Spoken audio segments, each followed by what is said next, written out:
fire in a one-story ordinary. Looks like it's about 49, 125.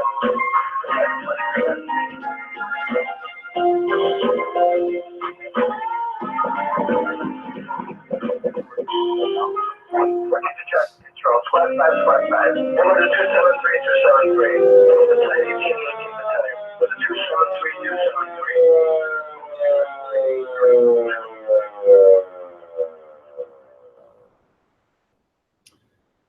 Well, that was a nice intro. Welcome to the Command Post. I'm Chief Rick Lasky, along with my partner, I won't say partner in crime, but my best buddy in the whole wide world, Chief John Salka. And we are here live from Indianapolis at FDIC, John.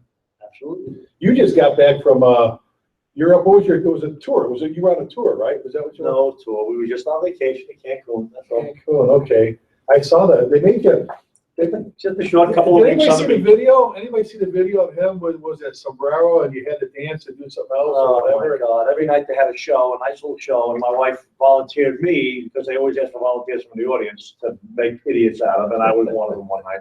So luckily I don't drink, or it would have been a much better show. But Well, you think that you got the Yankee plug in there like that? oh, I did. I was planning on that one. Yeah. That's it. And yesterday, our girl birthday, Conley, my youngest daughter, Conley, she turned 24 yesterday, and we brought her out to dinner, and her older sister came over, and we had a great day. She gave her a bunch of gifts, and Conley really appreciated it. It was good. Put it on Facebook, all our pictures, all the likes and comments from all over the place. It was great. That was awesome. We love her. We love her. Well, here we are. We've been coming here forever. I think again, Bobby Halton and crew have just blown it out of the water again. Just when you think, we always say every year, how could this get better? Now they added the iWomen Conference today, our Association of Women in Emergency Services. Angie Hughes, Captain Angie Hughes, our keynote speaker, coming up here on Wednesday. Just what a great asset, what a great program, great conference to kind of merge things here. Always great to be here with a big crowd. You see a lot of people like you and like everybody else. So many of us come here and see folks that we don't see all year long, that we just see here. Well, we're just down the book booth. Yeah. Signing, we're down there signing the book booth. Get to see old friends, meet some new friends, signing posters. And if you're here, you see this later on, come on by. If we're not teaching, if we're not doing one of the shows, we're down there in the book booth. Some great things going on there. Got to meet, we've got firefighters all over the country here, but got to meet a young gentleman from South Korea. He's here by himself, came all the way from South Korea to FDIC in Indianapolis, and he's been running. He ran by before he's all sweaty. He was from one hot training to the other, and that. I did want to throw some out there, John, and I'm going to do a little plug on Facebook later on and on Twitter. About 4 different people have given me this rumor lately that Penwell is going out of the book business. A couple friends of mine were like, we want to get our book published, and I was told that they're getting out of the book business and I need to self-publish, and I'm like, no. And I had a great meeting with Holly and Mark yesterday, and it couldn't be furthest from the truth. It's a lie. I'm not going to say any other than it's a lie. Penwell is doing things now, John. They've got plans to amp things up with the book stuff. They've got ideas for marketing. If you're an author and you've been looking to get your book published like we've been able to do, can't promise anything, but this is the time to pitch your idea, because the book division at Penwell is alive and well and doing great things. Anybody tells any different, they're lying. I'm just going to say they're lying. Great group. They're part of our family. They take care of us each and every year. More stuff coming out by the day. So if you're an author, here's your chance. Get a hold of me or John. We'll tell you. We'll point you to Mark. Mark will get you set up. At least you can do your author questionnaire. It will fill all that information out. That way they can see what you're talking about. You might have to submit a few things, and then they make sure that no one else has done the book or something close to that. Right. And that it's not someone else's program. Right. Google the title before you pick Google the title before you do it. And but hands down, if somebody's telling you that that is the furthest from the truth. It's an outright lie. The great things, they got great things coming. So what else is going on? Nothing. We got our program tomorrow in the morning, 4 hours, 5-alarm leadership. So probably be our last year. We've been doing that here since the 90s almost. Yeah, but when you say that, it sounds like we're doing the same program. And although it is the same program, the basic program is the same. We update it and amend it and add stories and add slides and make changes just about every year. Sometimes we do it between classes, and we do it. It's not that we do that class so frequently that everybody's seen it, but a lot of folks have seen that class. A lot of people come back 2-3 times and say, you know what, I wanted to come back to this class, and we're a few more folks from my fire department. I wanted them to see it. And it was different this year than it was last year. And we tell them the same thing every time. It's different every year. We just try and let it grow a little bit and let add new issues come up, like some of the issues that we're going to talk about at some of our other programs this year. And we add them in there as well. So, yeah. Well, we've got so many other programs that we've been dying to do, but it's like, there's only so many slots. There's a lot of other great instructors. Right. But we'll do 5-hour leadership, real leadership with real people. Tomorrow morning there's a hot workshop from 8 to 12:30. 8:30, yeah. And then we got the big room with Bobby. One later in the week. afternoon. In the afternoon, the big room, issues and challenges of the fire service, which is unplugged. And I know there's a few things I want to bring up. There's a few things you do. We're going to be fired up, to say the least. And it's Friday morning. We have a breakout session, Rick Gone Wrong. You want to talk about that real quick? That's a good one. I actually just did a version of that for the New York 500 Burn Center Foundation just a couple of days ago at the FDNY Academy, which was a great audience. And I did the Rick Gone Wrong program. It's something Rick and I just put together recently. I think we've only done it once or twice, maybe. And basically what it is a discussion about the RIT topic, which is rapid intervention teams, which is a gigantic topic. I mean, you could probably run a RIT conference and then have 10 or 12 different programs about RIT. But what we talk about specifically is some RIT operations that didn't go so well and why they don't go so well. And frankly, we talk about some of the RIT concepts that we disagree with, some of the RIT concepts that are embraced by some people that frankly make doing RIT a little bit harder than it really should be, because some folks or some groups or some organizations come up with certain ideas and try and nail you down to it. So we try and just sort of open up RIT a little bit and look at the internal workings of a RIT operation and see maybe how you can make your RIT operations better in your department by doing things either a little bit differently or a little bit slower or a little bit faster. And it's a great, interesting program for anybody that does RIT. And John, you and I both are aware there was a little bit of a movement by some folks to do away with the whole RIT concept. And I'm like, there are some facts. Don Abbott's done a great job researching it. There are some facts. That research in particular has been very helpful. That's pretty modern research. I think it was just late last year that it came out. Maybe it was even early this year. Don Abbott did a great research. I think he did 800 or 900 different RIT operations that he looked at and did questionnaires and went to the department. Boy, did they come up with some very interesting stuff. Contrary to some folks a few years earlier that did some work and published some stuff about how RIT wasn't so great. And frankly, I couldn't disagree with that more. I think RIT is a good, solid topic and a great series of tactics. It doesn't happen a lot. And then all the places we do RIT gone wrong, all the places we do, all our May Day and RIT stuff. When we ask people, how many people in the audience have been to an actual rapid intervention team operation? 3 hands go up, 5 hands go up, out of hundreds of hands. It's just something that nobody has a lot of experience in. I did 33 years in the FDNY, and I think I did 3, maybe I was at 4 May Days, maybe 4 in 33 years. It's just not a common occurrence. So when you start looking at it, you got to realize that the numbers are very low, but there are plenty of documented saves and positive outcomes as a result of that. Well, and we know that most firefighters in distress, trap, whatever you want to call it, are going to be located by crews that are already working inside. Just like more victims, civilian victims are going to be located by the initial attack line. It's a fact of life. Our good friend Andy Fredericks, you had Andy with you at 40 Engine, used to say, and it's true, more lives are saved by stretching the initial attack line and hitting the fire than anything else, let alone finding people.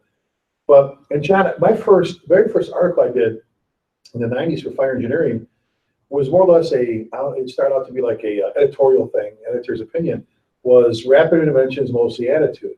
And my point was, that was back when people weren't embracing what you and I were pushing. And I said, well, let me get this straight. I'm a big hazmat geek.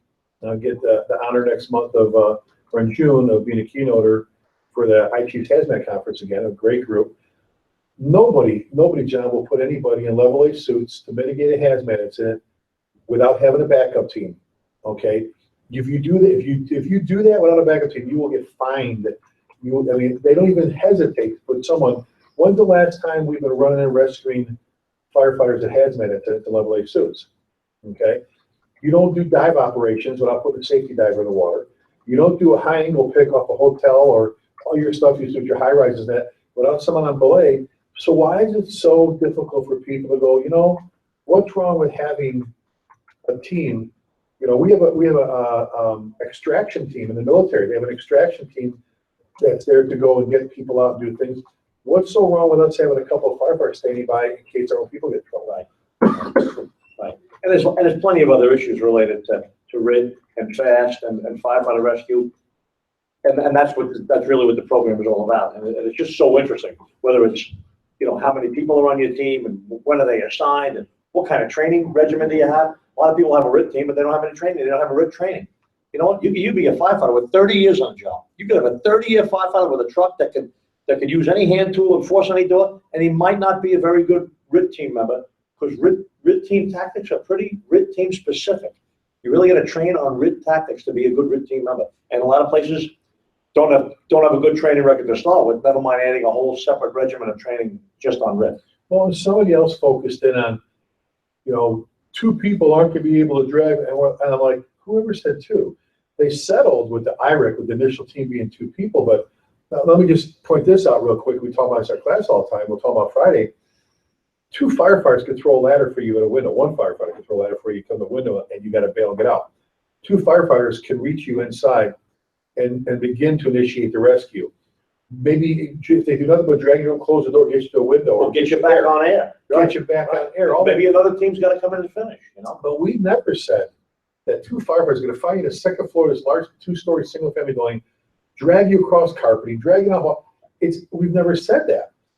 However, I guess my thing, and Bobby Hall, Chief Hall's always said this. He's always said, you know, every time I hear that, I want to give him the phone numbers of the families that actually we had some saves, and go, so was the RID team actually important to you because your husband or wife is home now? You know, so that being said, there's a lot of great things. Why would we, you know, turn around just because someone's got their own thing? The other thing too, John, and we've talked about this is, and you talk about with your classes, I do it in the class together, the rapid prevention team officer and their team need to be disciplined and focused, to not get it, to show up and just say, everybody stand by, all right, you go relieve the attack line, you're gonna go do a prep, and okay, now you're the RID team. When they're not disciplined and focused, John, right? When you don't, as the officer, do a quick 360 or have your tools, you don't even know you're gonna go into. So you're talking about the on-deck system, right? Yes. I mean, let's face it, right? On-deck system, maybe the on-deck system works for a lot of the other elements of a structural fire. You know, maybe at one moment they can say, okay, 48, get me a line to the Isn't top that what floor. you do in the Bronx? Or 48, what you force a door. When you're running a fire in the Bronx, and you have engine, truck, and one of the crews inside on an attack line needs to be relieved. Don't you just turn to who's next? Right, talk to the next engine up, and then they go. You go, and they know they're next, and they know they're an engine. And you're next, and you're Right. next, you're the truck. We've been doing that for decades and decades and decades. Absolutely. Like I said, we don't ever think that we're stupid, stuff like that, but the only thing we really don't agree with, I know you don't either, is not having the RID officer and the team discipline and focus, where you have a chance as the captain to see maybe another means of egress. You're going to go through the same front door, that fire hydrant down back there, and you don't know that there's a door right there, a window. Now you're going to try and drag hammer all the way out. It doesn't make any sense. Let me tell you, most RID teams or fast trucks, whatever you want to call them, most of them are doing most of their work, at least their mental work, before they ever get activated, before they ever get put to work. They're doing a size up, they're talking about it, they're looking about the best way to get into the building, maybe the best way to get out. If we get into the top floor, is there somebody on the aerial? Look, there's nobody on the turntable. There's a second rig. Tommy, jump up there and man that turntable in case we need the aerial ladder. Frankie and Billy, I know a captain in my job that when he was the fast truck, and of course we designated truck from the moment they respond from the firehouse, they know they're the fast truck. And they pretty much stay the fast truck the whole operation. But when he responded and went to a building, he would send his roof firefighter to the roof. He would pre-deploy him to the roof and say, why do I have to wait to get deployed as a fast team or as the RID truck to send my roof man to the roof? He said, I sent him up initially. He does a roof survey of the whole building. Now, when all of a sudden somebody shows up at a window on the side of the building that we can't see from the front or that we can't reach for the ladder, he tells me, you know, ladder 1-1 roof to ladder 1-1. I'm on a roof, Lou. I'm ready. I'm putting the rope operation to go. So he was the guy that not came up with it nationally, but came up within our job. He used to use the search rope when he went in. That way, in case they need something, just follow the search rope. Or at the end of the search rope, you don't have to find us, So, there's so many different things going on in grid operations that require practice and skill and training, and, you just got to do it. Well, you brought up a point, remaining the fast truck for like the duration of the incident. And there's some places like, well, that means I'm stuck with my gear the whole time. And I know you've done it at your place and other places where maybe every couple alarms, you switch it up, new crew comes in, relieves it, you put the other ones to work. Here's my point. I've always said, if it's all right to pass command to another chief, why is it not all right to pass writ? You're a couple arms into this, you go, okay, guys, I've got 2 more crews coming in. You get together, exchange information, tools, and now they go to work, and now you have a new team. There's nothing wrong with it, but to throw that out and say we don't need it. Right. On the other hand, and I agree with that, but on the other hand, a couple hours is fine. We're talking about an hour and 15, hour and a half, 90-minute house fire. There's no reason to change the rig team out of a 90-minute house fire. These poor guys are wearing themselves out waiting to go to work. Guess what? There's people inside wearing the same gear that they're wearing, working for an hour, working for 35 minutes, that haven't been relieved yet. And sometimes the rig team is chopping at the bit to get in there and do some structural work rather than maybe be available as the rig team. I like to keep the same rig team as long as possible because they are familiar with the history of the fire. They know when they got there what was going on. They saw the original conditions. They've seen it deteriorate. They've seen it spread. Maybe they've seen it get better. They've been listening to the radio. They know engine 1 and ladder 3 are on the first floor. Ladder 4 and engine 6 are on the second floor. They know where the companies are. They've been monitoring the radios. They've even been looking at the air consumption, how long the people have been in there. So when you relieve them because they've been there for an hour and a half and put a new rig team in, that new rig team knows nothing. Now, I know there'll be a little exchange of information there, but they're not going to get the full story about that fire. That's why I like to keep that original rig team there and say, listen, guys, you missed the fire today. You're the rig team today. Let's just concentrate on doing that real well. And if it goes into hours and hours, certainly we're going to talk about relief, bringing people from inside the building out and putting new people in, as well as the rig team. Yeah. Well, that's a great point. And I wanted to skip back to something we've been talking about writ and a lot of what we're going to be talking about Friday.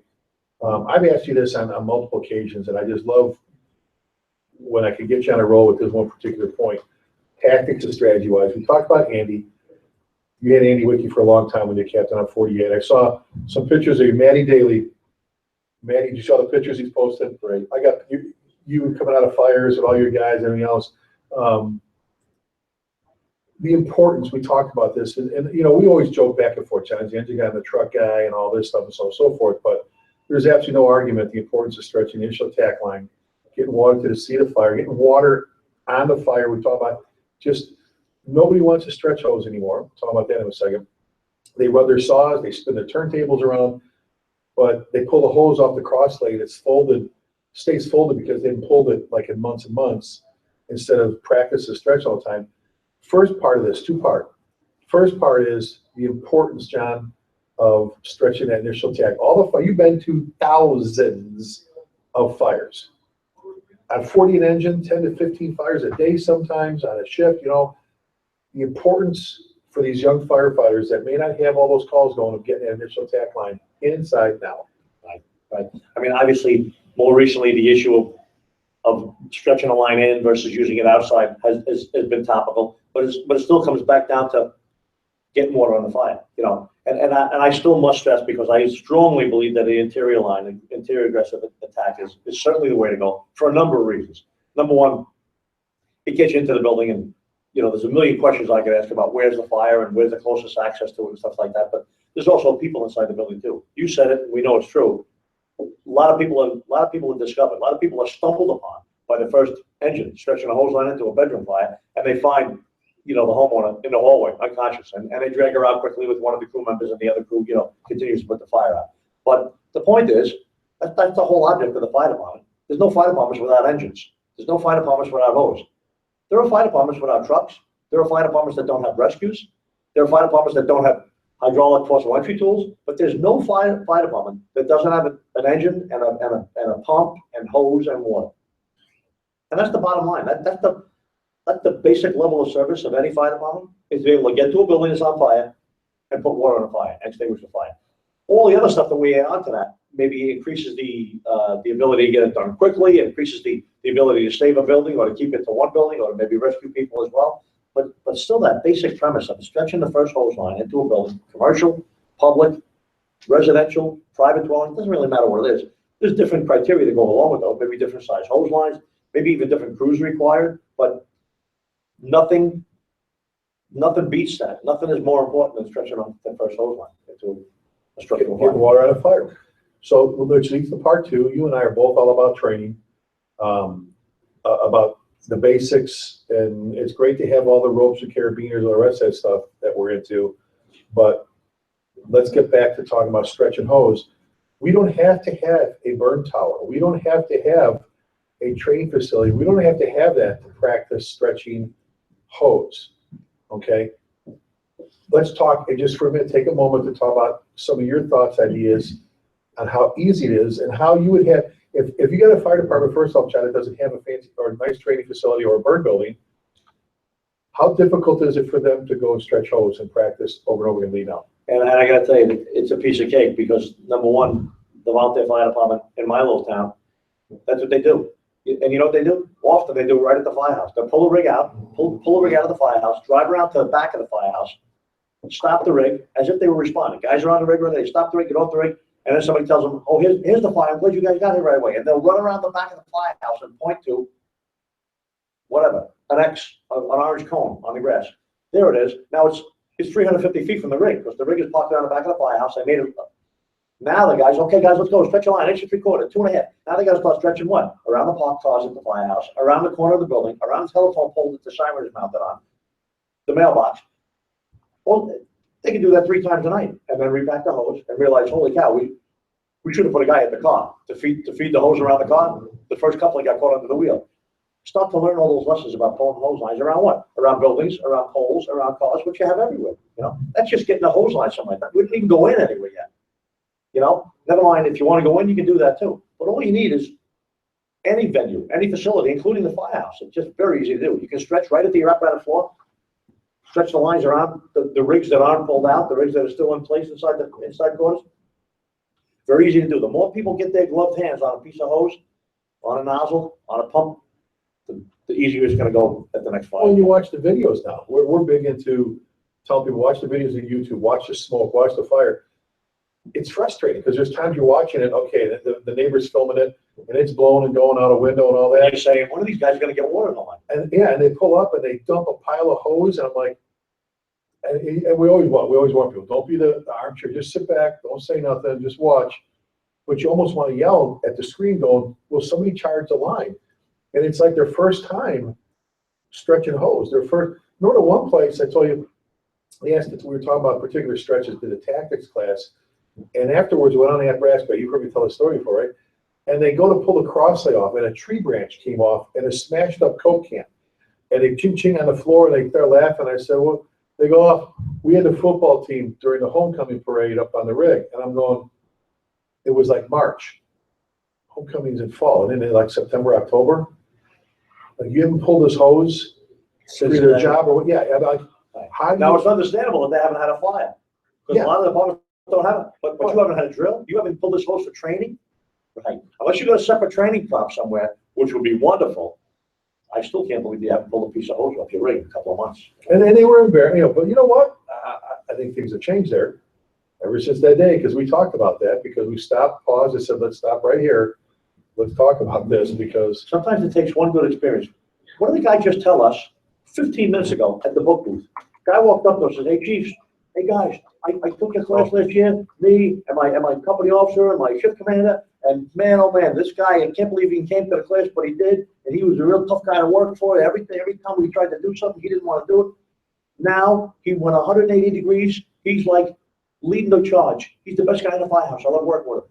Thanks. And I'm not blowing smoke here, but you know what? That makes all this teaching, all this traveling, all this lesson plans, all this PowerPoints, all the, all this work that we do, and I'm not complaining about the work that we do, but it makes it all worthwhile when a guy comes up to you and says, boy, did you guys make a difference, well, and you've said it before as well. We've talked about how important it is to have an impact like that, but when we go back to the training thing, as busy as you were on shift in the Bronx, Every day is the answer. there we Trained every go. day. I didn't get a chance to finish it. Every day. And Every if day. you were on that rare occasion where you guys just ran day and night, Or you had a 3-hour third alarm. All right, so we didn't drill that what day. did you do next day?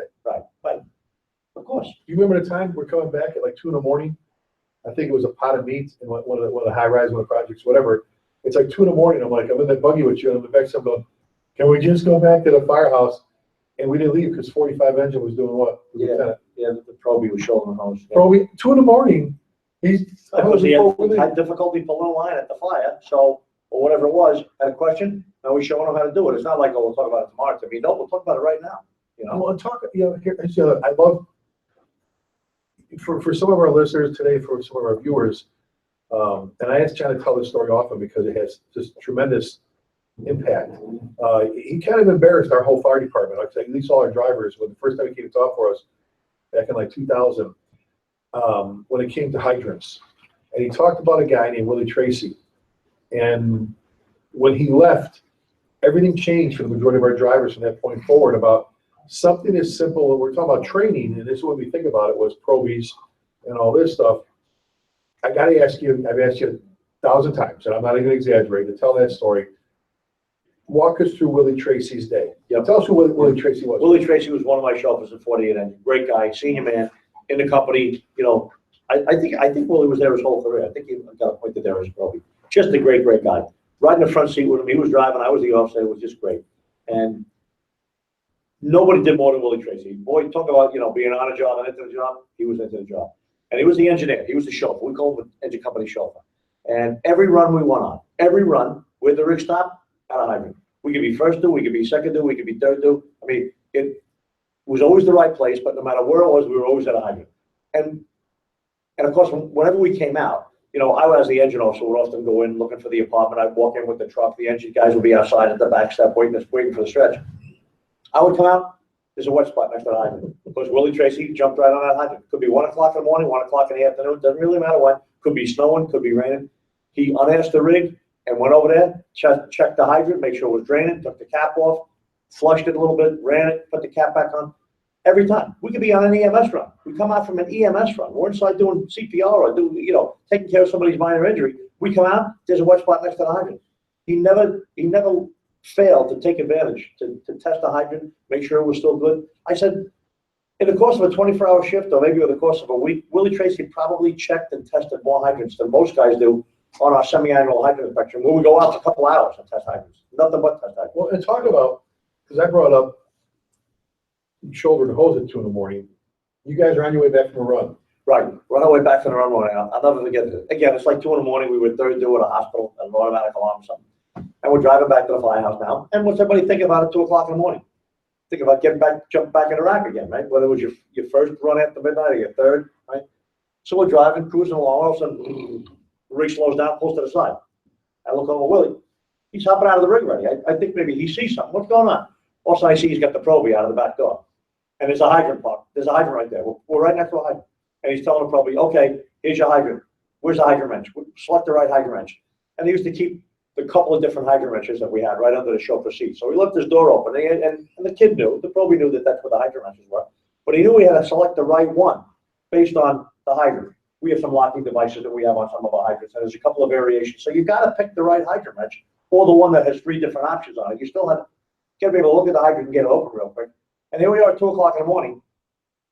He didn't say, hey, Cap, I'm going to stop and test the Proby real quick, which would have been fine too. He just did it. Just pulled over. Hey, Proby, get the right wrench. Turn it on. Good. You didn't take the cap off first. He's going through this whole hydrant wrench lesson at 2 in the morning on the way back from basically an automatic alarm. Just wonderful. That's what you want in a fire service, you know. Even something as minor as just checking hydrants, never passing by one, never stopping anywhere but at a hydrant. Even simple stuff like that, it just has a gigantic impact. Guys who are dialed in, we talk all the time, guys who are tuned in, dialed in, they're into the job, they got that passion going. And we know, you and I, it's another topic we talk about all the time, the leadership. It's all about leadership. But having those good mentors, having, you know, like we talk about John Cullen and what a great boss he is. And we've talked about Ray Downey. We've talked about, you know, Billy McGinn when he was lieutenant. What a great boss he would have been for Tom Brennan. I would have loved to work for him. Oh, God. We were just visiting with, I love this man. And he teaches every year for us at FDIC. Chief Tom Dunn. talk about, I mean, Another great just guy. just for someone who's never met him, describe him. I mean, first of all, if you did meet him, if you met him at a picnic, or if you met him at the store or McDonald's or at a friend's home, you'd never know he was a deputy chief in a New York City fire. Great guy, great history, great experience, knowledgeable, sharp. On the other What hand, division? 7th Division. 7th Division. Retired out of 7th Division, where I was chief and a captain. Worked him for a number of years. Low profile, soft-spoken, professional, and not that that's the criteria, not that that's the recipe for a good fire officer or a good chief, because I know some guys that are a little bit more loud and a little bit more over the top, and are great guys too. But Tom Dunn was just a real gentleman, knew his job, was a great mentor, could tell you that you made a mistake and do it correctly next time and make you feel good about it. You feel like you got a lesson out of it rather than, a talking to, And like you just said, we just met him down there, and he's always working on something new. And he's so mild-mannered, you'd hardly ever know it till he accidentally says, oh yeah, I'm working on another book right now too, and his programs. Right. His programs are, I've said for years, I wish there was a way to capture the stories, to capture when every year for the Joe DiBernardi, for the Memorial Symposium, the Chief Joe, his dad, Joe, I'm actually talking about Joey and his dad, but at this particular, before John talks about the Chief and Joe, at this particular symposium that Saturday, Friday night, they have a gathering with some snacks, and his room fills up. I remember the first time I was standing with Joe Downey, Chief Joe Downey, Ray's son, right? And I remember I was standing going, do you know who that is? That's Chief Kennedy. That's Chief. No, really. Do you know who that? He's like, yeah, I know. And I'm like, but you know who that? And it's like the who's who. And then Chief Joe, he'll start telling, great chief as well, start telling some stories. And then he brings these guys up. You got up different people, and I wish they would have. I was in awe. I'm sitting there with my 30 years on the FDNY, and I'm in awe of the guys that he has there. Guys that were a generation ahead of me, like the Tom Kennedys and other guys there that were on a job for 20 years before I got on a job, through the real heyday of the just FDNY. Great bosses, not the stories, and then it was banking down and we're doing it. Just, they don't have to tell those stories. They don't have to jump on someone else's bandwagon to be popular. It comes naturally to them being popular. Right. But I was awestruck. I was just like, I didn't want it to end. Let's talk about, first of all, FDIC, here we are, incredible conferences, great conferences. If you're not here, you need to be here. This is incredible. If you come one time, you want to be here all the time. And there's some great conferences out there, symposiums you need to attend. You need to attend that Memorial Symposium. It's usually a bunch of different instructors. The money goes towards bailing out different things, equipment and belts and that. Talk about Joey first, then talk about Dad. Yeah, young Joey DiBernardi, who passed away a couple of years ago. I have two people, DiBernardi. Great guy, great kid. He got on the FDNY. First he was a dispatcher, actually. His dad's a deputy chief of the department. Great deputy. I worked under him for many years. Had a real solid reputation. He was not a handholder. He was not a soft-speaking guy. He was a boss. And I'll tell you what, there was no doubt about it. You didn't just saunter into his office to bullshit with him, okay? But he was a real good boss, and he was a real good fire chief, and he knew his shit. That's number one. Number two, Joey grew up with him. That was his dad. Joe, there's still pictures on Facebook now and then from his mom of him in a little flexible fire truck and the fire helmet and hose in the backyard. He wanted to be a fireman as well, and he did. When he got on a job, he was an FDNY dispatcher, which is a pretty cool job. It's a civilian position, but really interesting. And back then, to a lesser degree today, but still, they're really into the job, the dispatchers. They know the job, they know the firefighters, they know the companies. And then he got on a job, and where does he come? 4856, comes to the firehouse where I'm the captain. And don't you know his dad had some pull on that. You think? On why he was going. So he walks in the door there, the same doorway to a lot of other real big names and not big names, famous, big names in the job, guys that They have a great reputation of being good firefighters and good officers. And he fit them all. He fit his dad's mold perfectly, man. He loved the job. He was into it, along with a couple of other guys who came along with him, a couple of new guys, probies. I'll tell you what, they weren't there long. They were catching work. And before you know it, Joey D was gone. Where was he? He went to the squad. Went to squad 61 in the Bronx, you know, with Castle, another young man from 48. And we used to call them Batman and Robin, those two. They were always together. They were good buddies. They were volleys out, you know, out in their real lives, you know. And they went to the squad together, did great stuff. And I remember seeing them saying, "Hey, you two, slow down a little bit. No swinging from the roofs and stuff, okay?" And before you know it, they both ended up in Rescue 3. You know, with Jeff Cool. Absolutely, with Jeff Cool and Mickey Convoy and a whole crowd of other guys. But talk about a father-son duo, a father-son team on the FDNY that both had great reputations.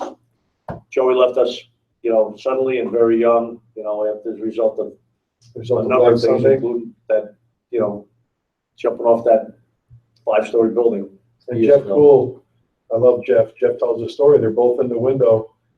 Last ones, everybody else is bailed. Heavy fire. Everybody else jumped out. They're in pieces on the floor. And Joe said, "Here's my rope. You got the kids. You got the kids." He says, "You've got kids. You know, here's my rope." And I'm like, you know, basically they both survived, at least that day. You know, Joey succumbed years later, but still dramatic stuff. And young Joe was a great guy. He was a great guy. I loved working with him. I know he loved working in 4856 with all the guys that were there. And it was an honor to have worked with him. And his dad as well. Joey taught here for you at FDIC. Yeah. And the hands-on training out there with the Get Out Alive and all that. We got plenty of pictures of that. Oh, yeah. But, you know, so we know what it takes, the passion. You know, my saying, I got Paul Combs working, I think, for me. People lack passion suck. You can't be great at anything you don't love to do. It's impossible. It is. There's some science for you. It's impossible for you to be great at anything you don't love to do. You can't be. I won't even be very good. You lack passion, you suck. Joey, just like so many great firefighters, all full of passion, wanted to be in a job. You talked about Chief Joe. We talked about Chief Kennedy. We mentioned a bunch of names. Downey, Chief Dunn, Brennan. You know, we were just talking with Chief John Norman, you know, our good friend. What does it take for those bosses? We talk about great bosses, but this happens. You get in class all the time. Guys will come up just one-on-one going, "I want to be," not for ego. I don't want to be like that. I want to be one of those bosses one day. I want to be the one that when I'm long gone, they're going, "He was a good boss," or "She was a good boss." Or what does it take to be that great? And I always embarrass you because I know how you guys feel about you as a boss and they love you. But we're just talking about some pretty incredible people. First of all, you have to be a busy fire department to be a great boss. You don't. And how does somebody, if they're watching right now, get their job? I'll tell you what, and you've heard me talk about this, and I know you agree, and I know you talk about it as well. And your people got to come first. You know, some people think you get promoted to the front seat, you get promoted to the fire car, to the fire SUV, you make chief or whatever. Everybody thinks, oh, your stature goes up, you get a bigger chair, you get a bigger office, and you're more important. And somebody might think that, but it's really not true. What happens is when you get promoted, selected, elected, whatever kind of fire department you're in, I don't know how you get the front seat, but when you get there, you got to start taking care of your people. You got a crew. Whether your crew is 2 people, 5 people, whether you're a battalion commander, you got 29 people. They have to know you care. Right. You got to take care of your people. And we talk about that book, The Mission, the Men, and Me. It's a military book written by a military officer that talks about that concept in the military. The mission, the men, and me. And obviously, you know, instead of men, we're going to talk about the firefighters, right? If you're a good boss, and I can tell you in the FDNY, this is almost true across the board for every good officer I worked for, and I worked for a couple of ones, but most of them are great. And the mission means the task at hand. What's the mission of the fire service? What's the mission of 48 Engine? What's the mission of the Louisville Fire Department? The mission is there's people out there, there's citizens out there, there's visitors out there, there's tourists out there, there's kids in schools out there, there's people out there that need us, that might call us for an odor of gas or for a dog in their backyard. And any bullshit call thing to them is what in their life. Right. Somebody calls the fire department, it's important, it's an emergency. It's the biggest thing going on. So we get the stuff that we giggle about, that to the person that called us, the 82-year-old woman that called us, it was real. She really was hearing something, and it was just water dripping in a sink on a pot. She thought it was something else. The point is, the mission comes first. The mission always comes first, okay? Now, obviously, we want to take care of our people too, and they come second. And people don't like that idea, first, second, third, rating stuff, but frankly, they come next, and you got to take care of them next. And then whatever time, whatever hot water, whatever food, whatever comfort is left, that's what the officer gets. People think the officer gets treated first, and then the fireman get what's left. And I like to tell a story about Marty Monahan. Marty Monahan is one of my dearest friends. Great guy. Retired now, lives down in Florida. He was a captain of 36 truck when he retired. We were firemen together in 11 truck. Great place then in the 80s, early 80s. Great place today. It was a lot busier then than it is now, but it's still a good firehouse because they got a lot of good passion there. But Marty and I met down there as firefighters, and we both went our separate ways, different places as firefighters, and then we both made lieutenant, then we both made captain. And I love telling a story about Marty. He was, I think he was lieutenant of 92 engine. I mean, I know he was lieutenant of 92 engine, but I think the story takes place when he was lieutenant. And they were out at a big job, multiple on fire, a couple hours, middle of winter, frozen, hungry. It was right before dinner. It was early in the night door, and they come back 10 or 11 at midnight, and they're beat, they're tired, they're hungry, And when they left the scene, the chief told Marty, "Hey, Lou, when you get back, see if you get in service right away. There are a lot of companies out. Fire's still going pretty good. I want to get a couple of local companies back in service so we know what we're doing here, okay? You got it, Chief. What's the mission? The mission is get back and get in service." So when he back in, he told his engineer, his chauffeur, and he told his guys, "Hey, fellas, listen, I know everybody's cold and hungry. Put it all off to the side for a minute. Let's get back in service. Chief wants us back right away, all right? Let's get the rig in place. Let's get the air bottle replaced. Fill up the booster tank. Fuel, time to get the fuel capped up. Let's get back in service so we can protect the neighborhood, and then we'll take care of everything else. You got it, Cap. You got it, Lou." He disappears up to the office. 15, 20 minutes later, his engineer's at the door. Hey, Lou, we're all done. Rig's back in service. Guys are, starting to dribble back into the kitchen and stuff. We're going to do showers now. Okay, good. They're back in service. Normally, we don't go back in service right away. Normally, we go back, get the rig in service, shower, change, and get ready, and then go back. But this night, the chief needed them back in service. So the mission was get back in. Now, okay, tell the guys get showers and dry clothes and stuff like that, and let me know when that's done. Okay, Lou. Oh, you're not. 20 minutes goes by. Bangs on the lieutenant's door. "Hey, boss, everybody's ready. We're all showered. We're all changed. We're all good. We just put the food on the stove, so we'll probably eat in another half an hour." Okay, guys. What happens third? What was the third thing? The third thing was Marty jumped in the shower, took a cold shower, because he knew damn well there wasn't going to be enough hot water that night for 6 showers. So he took care of his 5 guys first. He took care of the mission first for getting in service. He took care of the men second, the guys, get them showered and changed into dry clothes. And the last thing he worried about was Marty Monahan, getting a shower or getting a meal or anything else like that. What a great story. What does that do for your guys? What is that kind of message? Right. Even to the newest firefighter, may not get it right away. Right. But what do they talk about years later even? Oh, yeah. Guy said, "You know what, I didn't realize it when I first got there, but I come up after we took the shower, after we got done eating, or we'd sit down to eat, and Lieutenant Monahan would sit down with us, and he'd still be dirty. We'd notice he was the only guy still dirty in the kitchen. Why? Because he didn't have time. He didn't have a chance to shower yet. He was making sure everybody else got taken care of first. And eventually, guys start to know that, And they don't make a big deal about it. Nobody gives them the Fire Officer of the Month award, but everybody starts to take note of it, and that's how people get treated, in a fire department. And it's a two-way street. And I think that's the one thing the one message that seems to be consistent throughout this, when you talk about these great bosses, is you don't ever hear he was a great boss, but he didn't care much about the guys. Right. You never hear that. Right. You hear, and you don't hear that he was a great boss because he could take a lot of heat or whatever. Right, or force a door or what. You heard how much he cared, or they cared. They cared about the people. They cared about. They knew your family. We're talking about Ray Downey, Deputy Chief over SOC, and knew all the names of his guys. Right. Knew the names of their spouses. Knew their children. Who was doing what. He took an interest. He didn't meddle. He took an interest in his people's lives.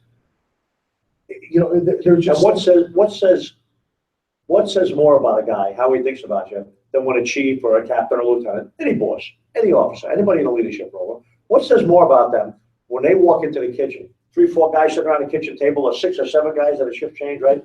"Hey, Tommy, how you doing? Oh, doing good, Cap. How are you? Good. He said, "Hey, how's Timmy? Your son Timmy put in for college. Did he trying to get into Cornell? Did he get in?"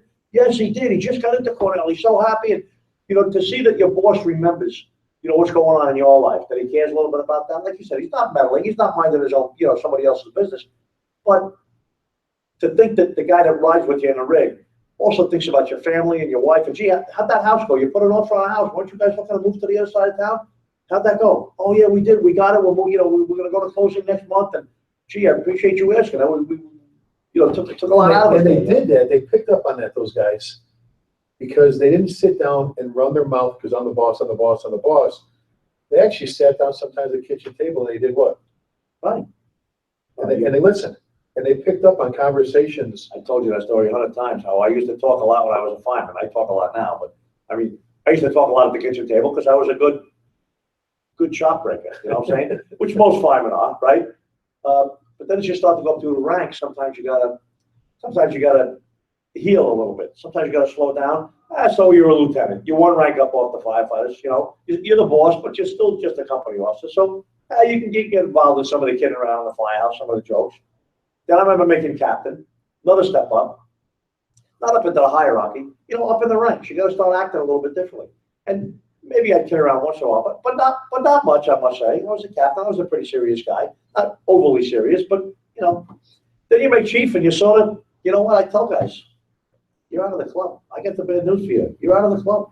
You know, yeah, you're still working a firehouse. You still laugh at the kitchen table when jokes are done, but you're listening to the jokes. You're not telling them, you know. And when something happens that maybe not so kosher or not so, maybe that's when you should go, you know, rinse your plate off in the kitchen and go upstairs and let some of the other funny stuff go on. You know, sometimes you got to take a few steps back from what's going on when you're up in the officer ranks, you know, company officer or chief officer, because you're not part of the crowd anymore. You know, you got to realize when you start going up through the ranks that you are somebody different. You can't be the same hooligan fireman that you are. You know, you got to start slowing down a little bit sometimes, you know. Well, and I always tell the story in class, and we've done it a couple of times on the show before, and this is a great opportunity because I'm going to embarrass you again.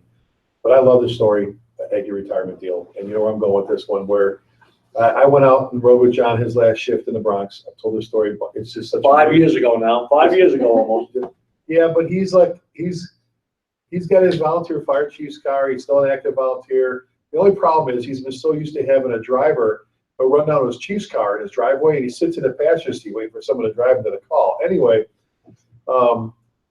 being able to go and spend the last shift with you, your last shift, and riding out in the Bronx with everybody coming all day long, wishing you well. They got some Worcester, different people. And I remember, and for our viewers, our listeners, you know, at the end, the ceremony, you know, the night, the hundreds of firefighters in this firehouse, in the street, the rigs and things, and Deputy Chief Jay Jonas, your very good friend, our good friend, doing a little farewell talk about John, the battalion chief, the battalion commander, the 18th Battalion, referred to him as the Babe Ruth of the fire service, just gone, and he was, you know, John's, you know, and then it was time for John to say his farewell, and I'm leaning against, like, they had those school lockers, like those metal lockers on the wall. I'm leaning. It's kind of an emotional moment because some of my best buddies retiring and that, and, you know, we're going to be teaching on a more regular full-time basis. And two of his young firefighters, one's got the ball cap on, they kind of, they bang and they you know, end up next to us. And I look over, and one of them, look, he's got tears in his eyes, not stream of tears, you know, that red eye look. And I go, pretty hard, huh? He goes, no, you have no idea, Chief. I go, no. He goes, no, you have no idea how much I miss that guy. And I said, he goes, no. He goes, he could be a son of a bitch to work for. He goes, he's like a GD safety Nazi. He goes, you better have your tools with you. You better have your gear on. If he says you come out of that building, you come out of that building. He goes, I'll tell you this. He goes, you could be in a tenement, he said, get your ass kicked in a hallway at a fire. You hear the 1A pull up. You hear his voice on the radio, and you know things are going to get better. He goes, I would follow that guy anywhere. He said, he finished it by saying, I followed him to the gates of hell with nothing in my hands but a Halligan.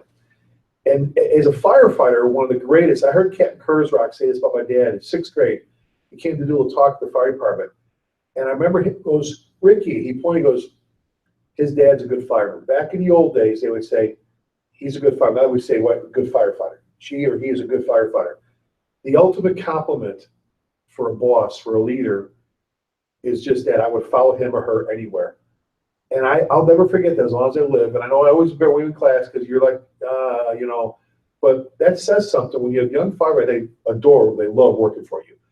But they're like, You know, can you imagine? And I think of like how many times we're at home, you know, and someone's spouse asks that question, or someone's kid, daddy, mommy, when you're at work, if something bad happened, I got Chief Soccer looking out for me.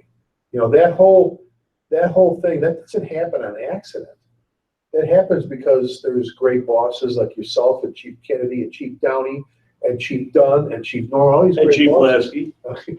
These great bosses, but you did, we got about 10 minutes left. You did an article a while back, not too long ago, or a blog, I forget which one, an article, that we're number 2. Right.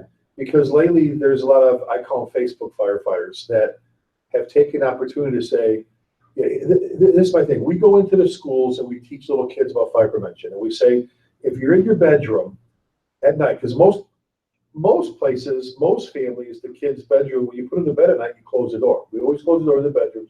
Very few people, if they're sick, did you leave a door open, right? You close it, now the monitors, you close, anyway. And you would tell them, if you hear the smoke detector, you smell smoking up, what do you do to the door before you open up? You feel with the back of your hand, listen. And if it's hot or you smell smoke, don't open the door because there's fire. And you wait for who? There you go. Us. We're coming to get you. We're coming to get you. The firefighter's coming to get you. All right? Making a point here about some things. Oh, yeah. I always say part 2 of this, Sal Marchese, when he was Lieutenant 142 Truck in Queens, the only window that didn't have fire blowing out it was where his chauffeur went in, made a grab. I think got a medal for it. Only window out of this multi-story, he went in and brought a person out who survived, a man, instead of saying, they're all dead in there anyway, and all this stuff that you hear.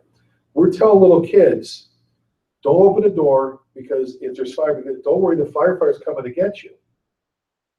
Billy Goldfeder did a piece for Fire Rescue, Penwell publication, saying some line of duty deaths happened, meaning the kid in Jersey that went into the back of the single family door was dragging the elderly lady unconscious. He's dragging her, trying to get her out, and the floor went out. They fell in the basement. They both perished. And he talks about, you talk about, we're their last resort. We're their last resort. They go to bed every night. Yeah. Remember Mike Lombardo said about training? The reason we train is because when they go to night at night, they lay their heads on their pillows. They go to bed knowing that if they ever had to face the most god-awful thing imaginable, being burned to death, being burned alive, if they were that they know that you, the firefighters, are coming to get them.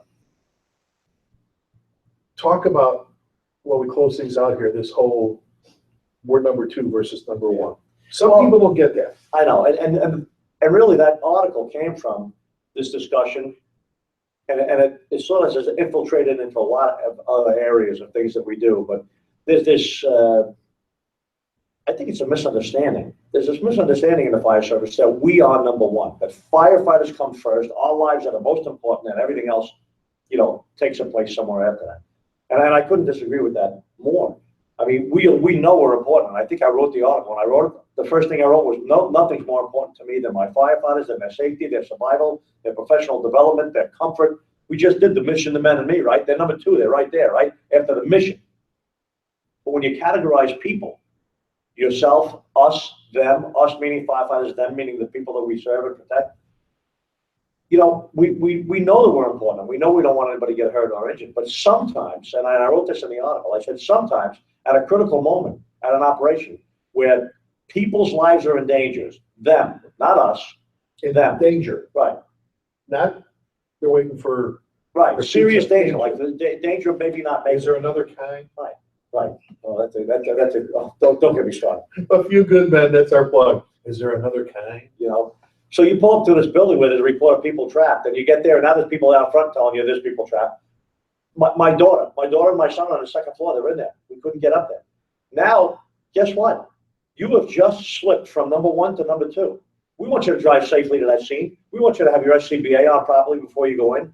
But you are now number 2. Now I'm expecting you to risk your life knowingly to go in there because their lives are in danger. To take the training, the cognitive, the psychomotor skills that these great people have taught you on how to wear your gear, equipment, your air pad, the hundreds of thousands and millions of dollars we spent. We're not throwing your life away. This is a measured risk, but know that it's a risk.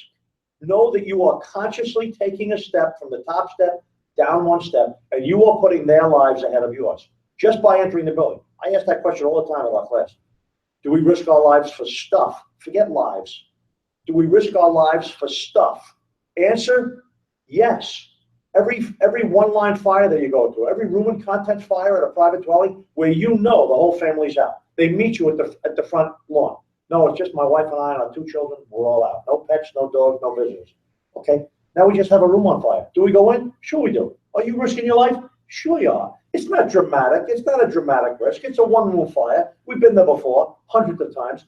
We're properly equipped for it. We have a good hose line. It's a short stretch. This fire's going to be out in 3 minutes. But you're still risking your life. Never mind a kid trapped in there. Maybe you even saw the kid at the window when you pulled up and he falls back in. You better be ready to risk your life. You better acknowledge mentally that there is a time when our lives come second, when we have to risk it all to go in there and do our job, whether it's extinguish a fire or maybe even risk it more. And we have a definition for it. We risk a lot to save a lot. Risk a lot means you might be risking your life to save a life. And we've talked about this. It's a sign that they have, and we've had forever. It's our risk management sign in Louisville, a very safe but aggressive fire department. And it's just like a stoplight in green, yellow, and red. And we talk about it. We'll risk our lives a lot in a highly calculated and controlled manner to save a life. Calculated control. Calculated, we understand fire behavior, building construction, tactics, strategy, all the cognitive skills. Right. Control, I've got SOGs, SOPs, I have an accountability system, an incident command system, somebody running the show, response levels, box cars, run cards. You tie those two together to make an educated, decision as to how. That's like how far do we make a hallway versus how far. All that stuff. But you're right, John. They're expecting us. They read books. It does not. This job, Tom Friedman, Chief Tom Friedman said it forever. This job does not require, acts of deeds of suicide. It does require acts of bravery. That little kids dress up. There's a whole aisle of toys at Toys R Us dedicated to you because you're a firefighter. You don't do stupid stuff. You don't do that, but you take all the training, take everything else to live up to what they expect from us. And they are. And that's to take care of them. And once in a while, maybe occasionally, maybe never, maybe once in a career, you might have to put it all on the line. But you better know that when your number comes up, when it's time for you to perform, you better perform. And some of that's protecting everything from photo albums, but their livelihood. I mean, things that if it's a wonderful life, you can step back and go, what if we hadn't done that? Right. So, but to tell a kid, wait, because the firefighter's coming to get you, and not do it, is kind of we're not telling the truth. So, absolutely. Hey, we got a couple minutes left, buddy, and we do our radio shows and we do our hump day hangouts, and a lot of people see them, but there's a lot of folks that don't understand what it takes to do all this. Here we are at FDIC, we're live, great conference, but we've got a couple people very close and dear to us that make all this happen, and I usually try to mention it, but we'll mention here, Shannon too. Shannon takes care of our hump day hangouts, and Scott Nelson takes care of all the radio shows. Trying to wrangle a bunch of firefighters and officers to do nightly shows and weekly shows is a pain in the ass to deal with firefighters and fire chiefs who decide to just not show up again. They do an incredible job. Absolutely. And they make it look so easy. I don't think we ever do our do it right by not thanking them. This is the easy job. It is. They make it all happen, and thank you. Appreciate it. They're wonderful. Hey, if you're here, come see us. Come see us. Absolutely. We're here all week. If you're not, why are you not? That's right. Check our websites, our calendars, email us, firecommandtraining.com, prideandownership.com. We'd be happy to come out and visit with you, do a program. If you got any questions, any books, whatever, anything we talked about, please hit us up. James is graduating May 5th. May 5th. Special Operations, Mossad. Marine Corps captain, decorated. He's got another Marine. Exciting times coming up, but we never end any of our shows without saying a couple of things. One is please keep the men and women in our armed forces, like John said, in your thoughts and in your prayers. And remember, never forgetting means never forgetting. God bless you. Thank you.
truck, but you have a fire in a one-story ordinary, looks like about 273.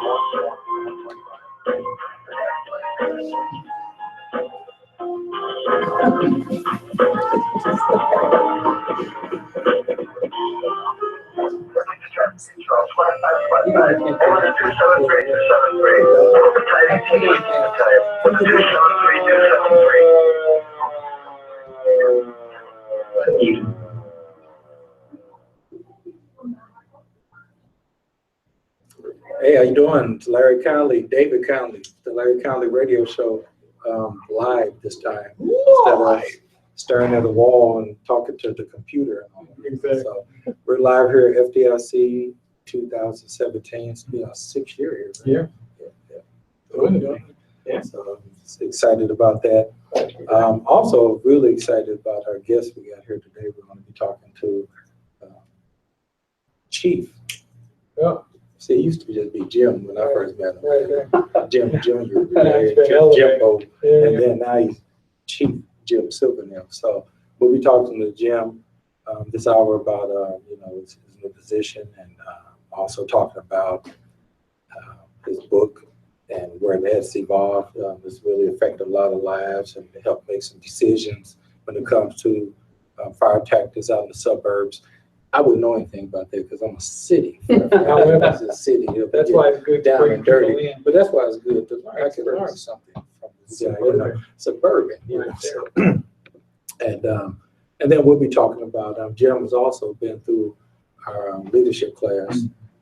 We like to call it Growing Leaders Using Empowerment. We'll talk a little bit about that.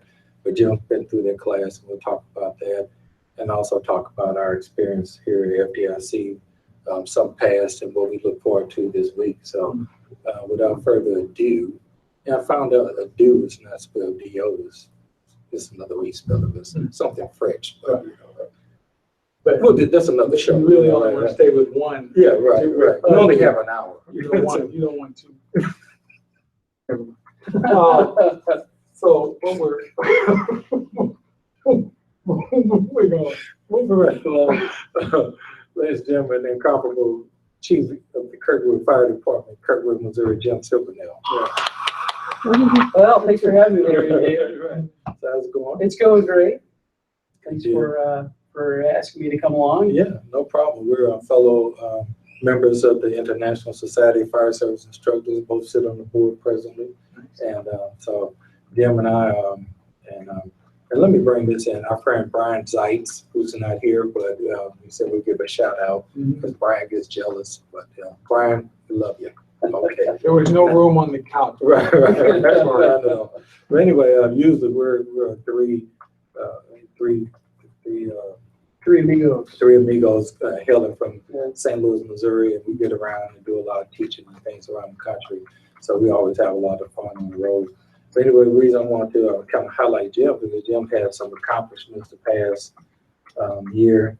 And he's always, one thing I like being in touch with people who are always on the come up is that, it's just, you never know. Right. Because you look up and this is happening. You look up and that's happening. So that helps inspire me to keep feeding my career and people like Jim Silvernail. And then his dad is legendary in St. Louis too, in St. Louis County, with Belleville. He's a Melville and Metro West. Yeah, Melville and Metro West. So, but the one thing I like about Jim is Jim has never seen him ride on the Silvernail coattail of his dad. It's always, they had the only thing they had in common was the name, but other than that, Jim's kind of made his own way.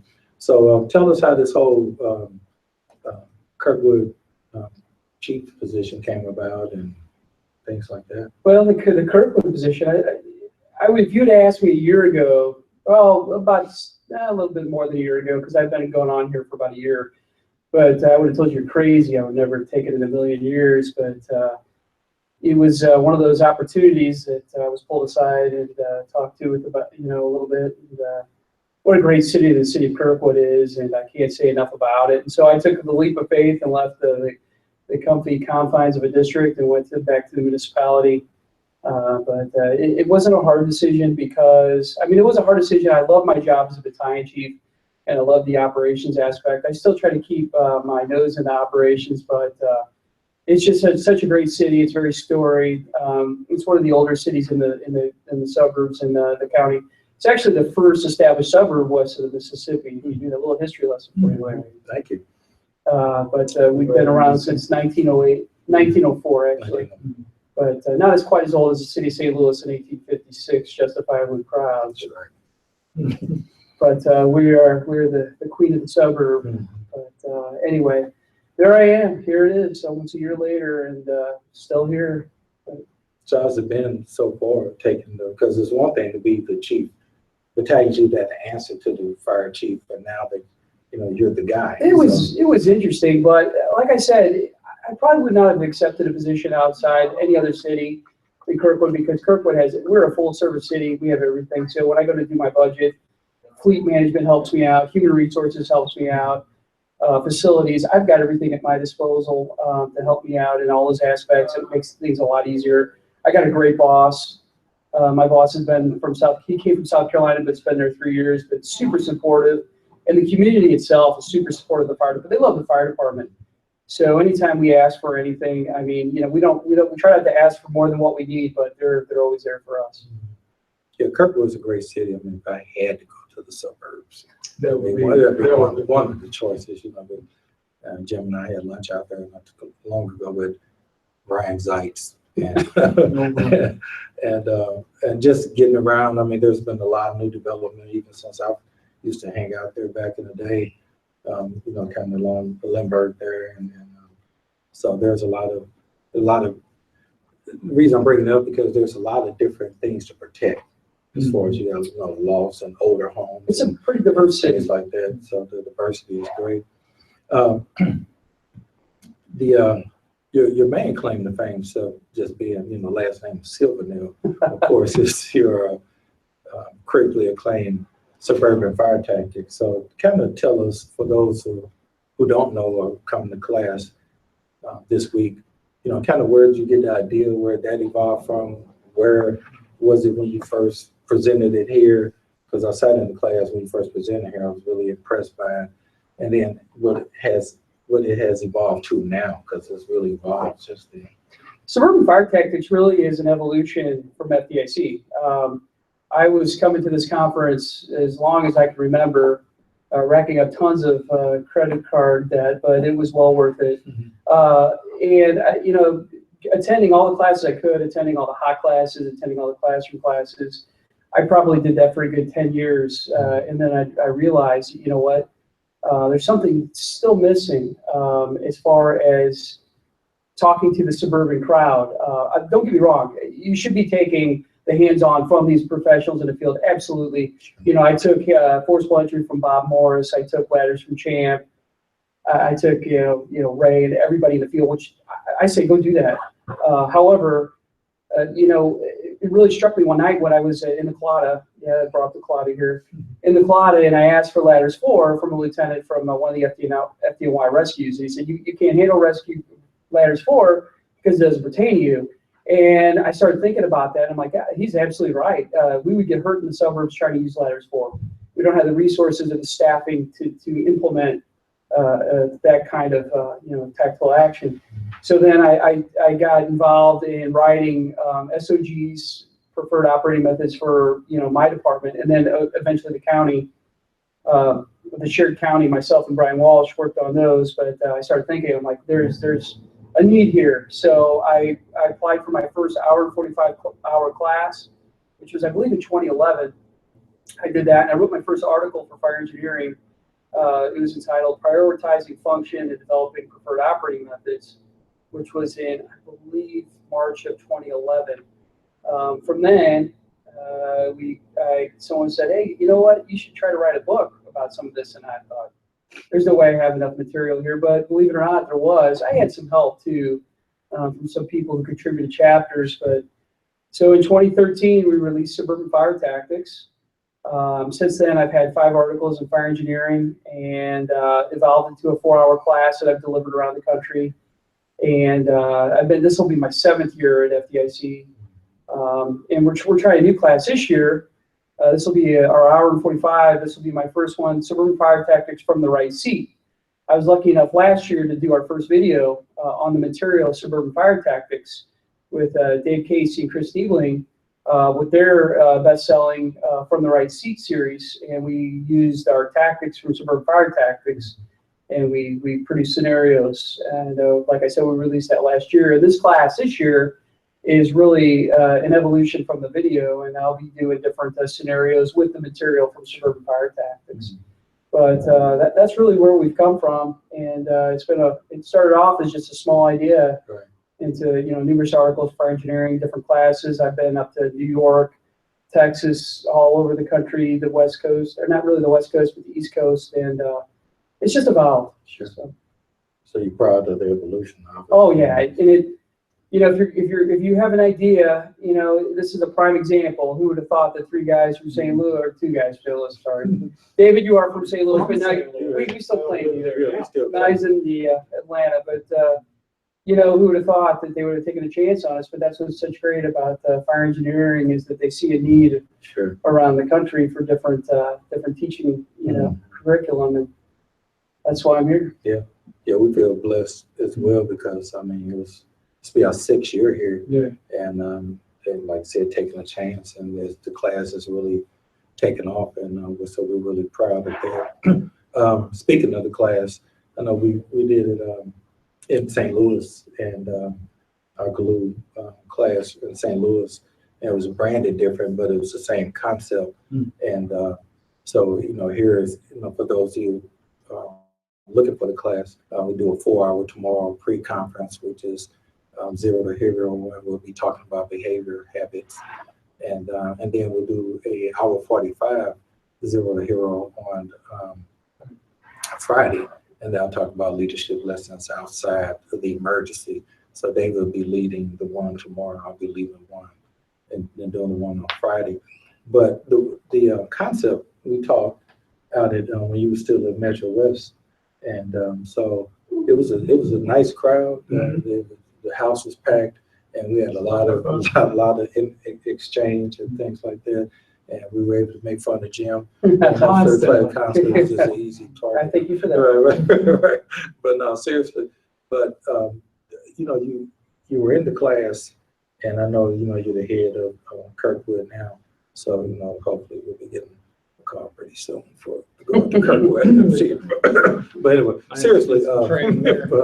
But going through the class and having been through the class, what can you say some of the takeaways you took from the class, and then how do you see if somebody was to say, hey Jim, I heard you went through this guy's class, I'm looking through my my FDIC list and trying to figure out is it worth it, what do you recommend it, and why do you recommend it? Well, one of the biggest things in leadership is the human resources aspect. That's, even though I have a human resource division over at City Hall, human resources is a huge part of my job. It's part of any leadership job, and really learning how to deal with people and how to lead people is absolutely essential.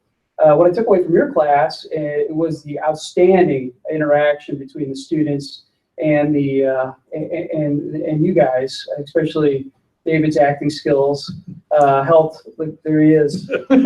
But it really helped with the interaction and the scenario base. And quite honestly, when I went for the assessment center last February or March for this job, a lot of it was that. A lot of it was the second part of the 2-day assessment center was a scenario-based opportunity with 5 different human resource problems, kind of like what you guys offered. So it was perfect. But I've been to a lot of leadership classes around.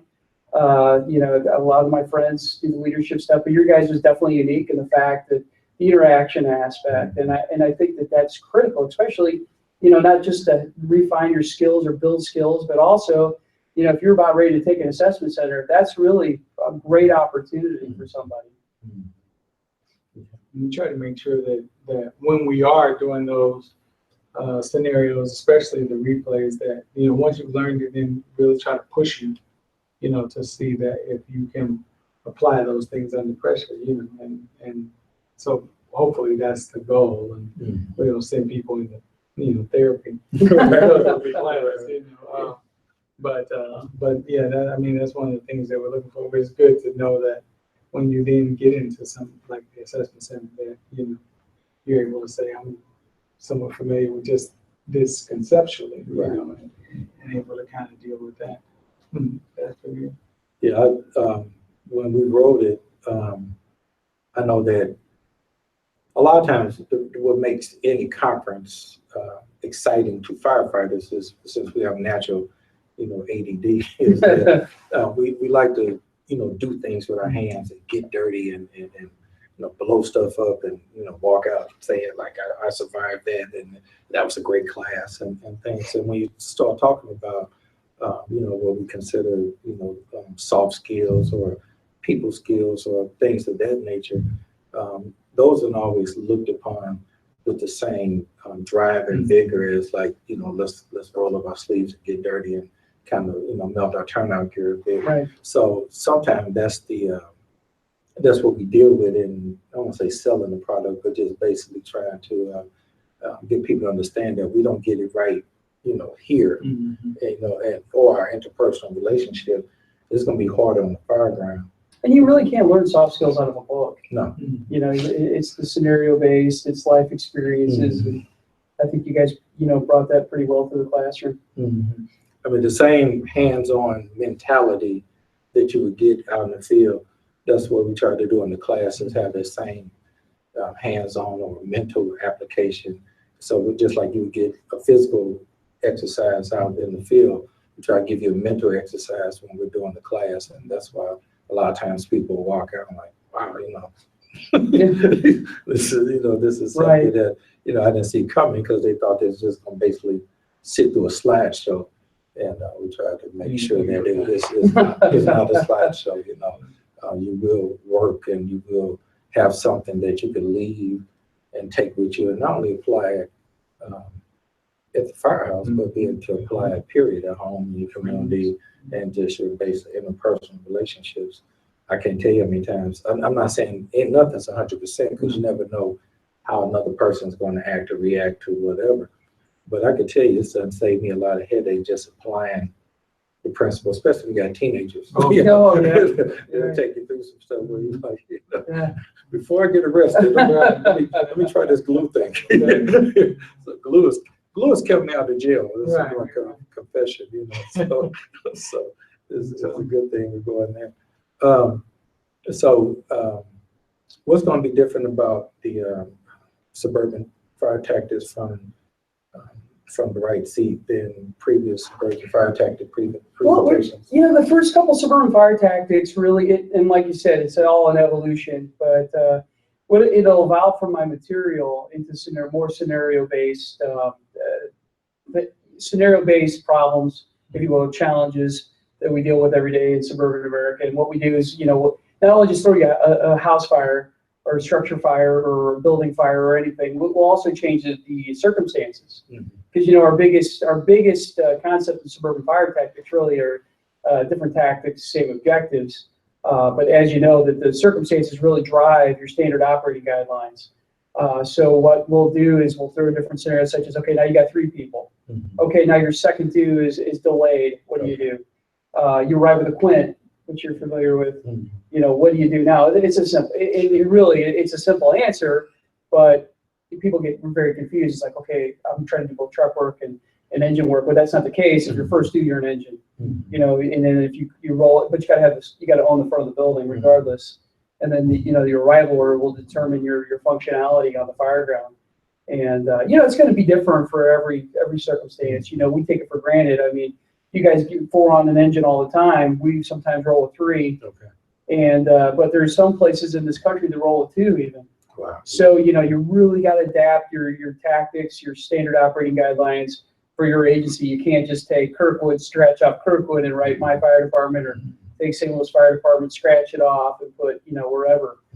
So and that's really my niche. Is that like I said, I've written standard operating guidelines, and that's really where a lot of this material comes out of. Like my book basically is a justification of standard operating guideline writing. Like where does this come from? Right. Well, the whole concept is no other action on the fire ground saves more lives or protects more property than the properly placed, properly timed attack line. So, it's like, how do you build up to that? How do you build an SOG that works off that concept? And it really, the answer is there's not just one answer because of all of the circumstances. Your response area might dictate your SOGs, your staffing, your resources. As you know, we don't have true dedicated truck companies in the county where you have maybe one per borough or one per district.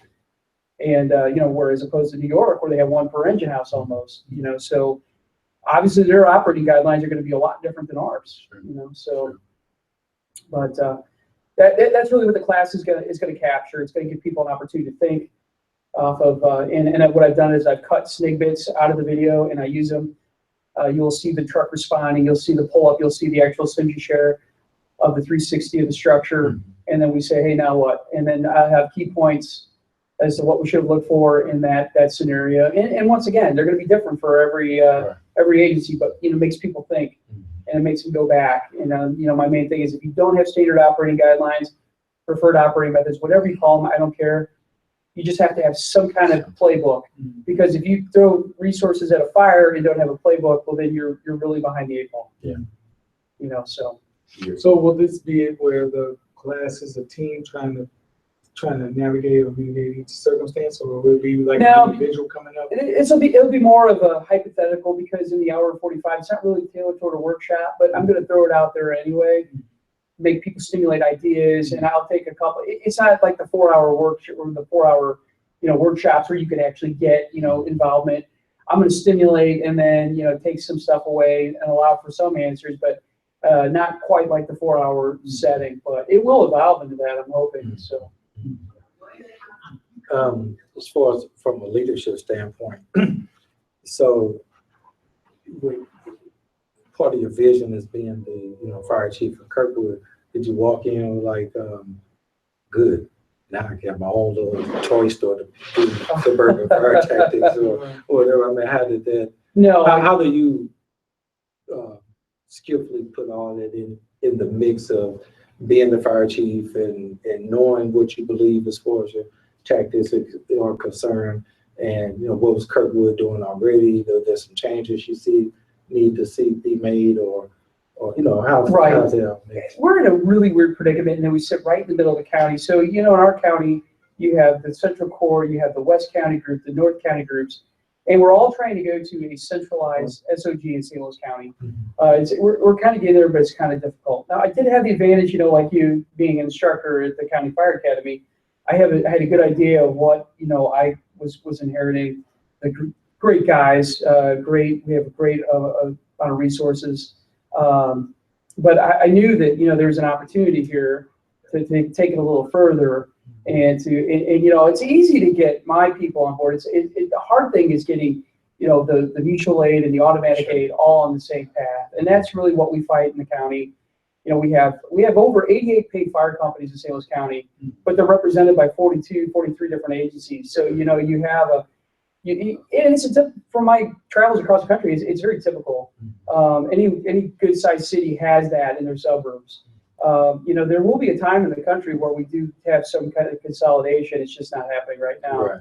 But until that time, though, it takes these, like the Fire Ground Safety Initiative in St. Louis County, to pull everybody together, which I've been very active with which Brian's been active with, Deputy Chief from the city. You can.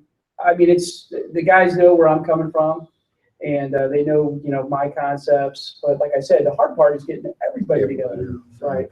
But that's one of the concepts of my book, because we know that in the suburbs, we know that as opposed to the urban cities where you might have 30 companies, you might have 3, but you could get a fifth alarm assignment to your area in like 10 minutes.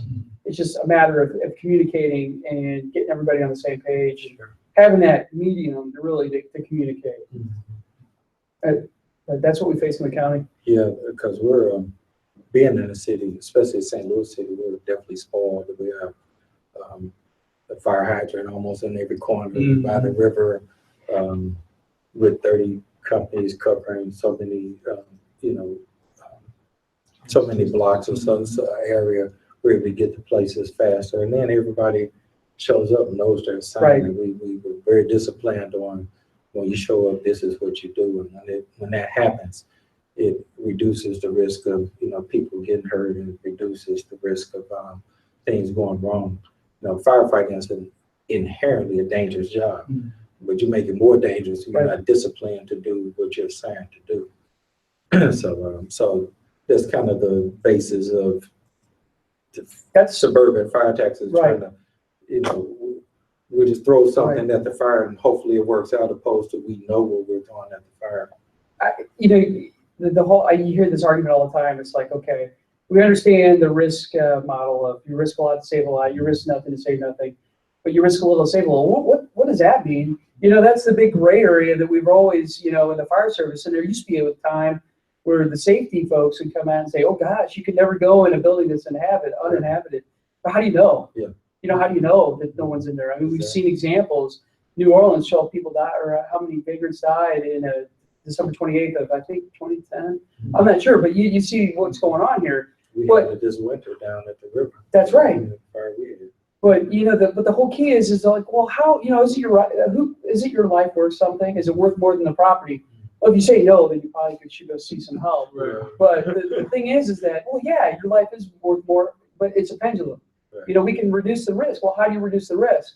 Good standard operating guidelines, putting all the fireground functions on the fireground, having good truck work, having having a good RIT team ready to go. And that's just not. And believe me, a RIT team is just because you have a RIT team doesn't mean you're 100% safe. Right. It's all the functions. It's having backup lines. It's getting water on the fire. It's having all the facilitating work of all the truck work. Opening up. Ventilating properly. Taking bars off windows. Your egress points, throwing ladders. If you don't have all that, and you say, I've got 6 people on a fireground, but I'm still going in every fire, I'd say, hey, you should probably reevaluate some of the ways you're doing business. Sure. Because if you don't have the resources, then you know what, that gray area is about this big for you. But those who put all the fireground functions on your gray area, we make that pendulum. We move that pendulum. Sure. But that's why we can do what we do. But you've got to have a system in place to make sure that all those fireground functions are accounted for. Exactly. How much do you think, your philosophy on suburban fire tactics, how much do you think that played into you becoming chief of Kirkwood? But I always tell young people who want to advance in the fire service, the biggest thing I tell them to do is get involved in instructing early. I really considered myself introverted up until the point I became an instructor. And I started off at our St. Louis County Fire Academy, started teaching in front of recruits, doing not fully, just doing the adjuncting. And then eventually, after about 5 years, moving into the full, lead, you got to move and progress. And then when I was able to build my material for suburban fire tactics, get out and teach around, it gives you the confidence, it gives you how to relate to people. And I really think that, the tactics are important. And I think you should have tactical knowledge as a fire chief. But really, the most important thing is confidence, relating with people, and understanding. And I think that's what this did for me. Larry, I mean, you spend a lot of instructing at Larry's Playhouse. I mean, do you agree? Yeah, I totally agree. Because I usually doing the recruit classes, which I've done, PRN over the last 19 years, is what I've learned from the first one I did all the way until now, where I feel like I'm a little more mature about it, is that it's the relationship. And David will attest to this. I'm an introvert by nature. It's just I have friends who could walk into a crowded room, and before they walk out, they know all the phone numbers and where their kids go to school. I could care less. I could care less. And not that I don't care about people. I just it's not that's something that I'm going to now. I can strike up a natural conversation of something natural going on, but I don't feel a need to, get to know everybody. And hi, everybody, I'm Larry. But like you said, you have to adapt some of that when you start to instruct and relate to people and things, because when you see a need or a niche that kind of draws you to that particular subject, then you're going to have to come out of your shell to fulfill it, Plus, you learn so much by teaching others. You do. That's the best way to reinforce what you learn. Yeah, it does. When you're doing, because I used to catch all kind of trouble. Hey, why are you going down there to the fire academy and teaching for basically nothing. Mhm. I was like, well, that's not the point. The point is that I'm getting a lot out of this, more than what I could pay for in a class. Because You know, the little stuff, like how to throw a ladder correctly. Yeah. You know, back in the day, you know, it was like, well, you know, I'd really love to do that, but I want to learn how to tie a knot backwards behind my back and do, you know, figure eight off of. Right. It's like, well, that's important, but we do that once every 10 years. Right. You know, we have a right. fire, you know, Yeah. a lot more than we do that. And, you know, it's the small skills that you've got to really conquer first before you move up. Yeah. And, you know, that's invaluable. Yeah, that's pretty much how we train all the time with my fire company. Is that I was telling us, you know, it's fun to maybe one day get a helicopter and practice a triple Lindy and land on the roof, and you know, There's need do for a that. tower Don't get me repair, wrong. right? All There's you, a need for it. all you techies out there, Right, it's right. okay. But Without beating what it I up. see the most common thing is, especially now since fires on is frequent as they used to be. When I came on 25 years ago, I could honestly say that we probably got a fire at least once the work cycle that we Right. worked, whether it was our first in or we're going to somebody's first in. But that's been reduced to the point, and you can play connect the dots as a informal leader Right. or as the formal leader. You can say, remember when we did the fire the other day? Yeah. Right. Okay, here's a similar scenario. So what can you apply to what we learned last time? But now you got this huge gap between, you know, the fire was back in November. Right. And, you know, Well, now we got to restart it. Right, again almost.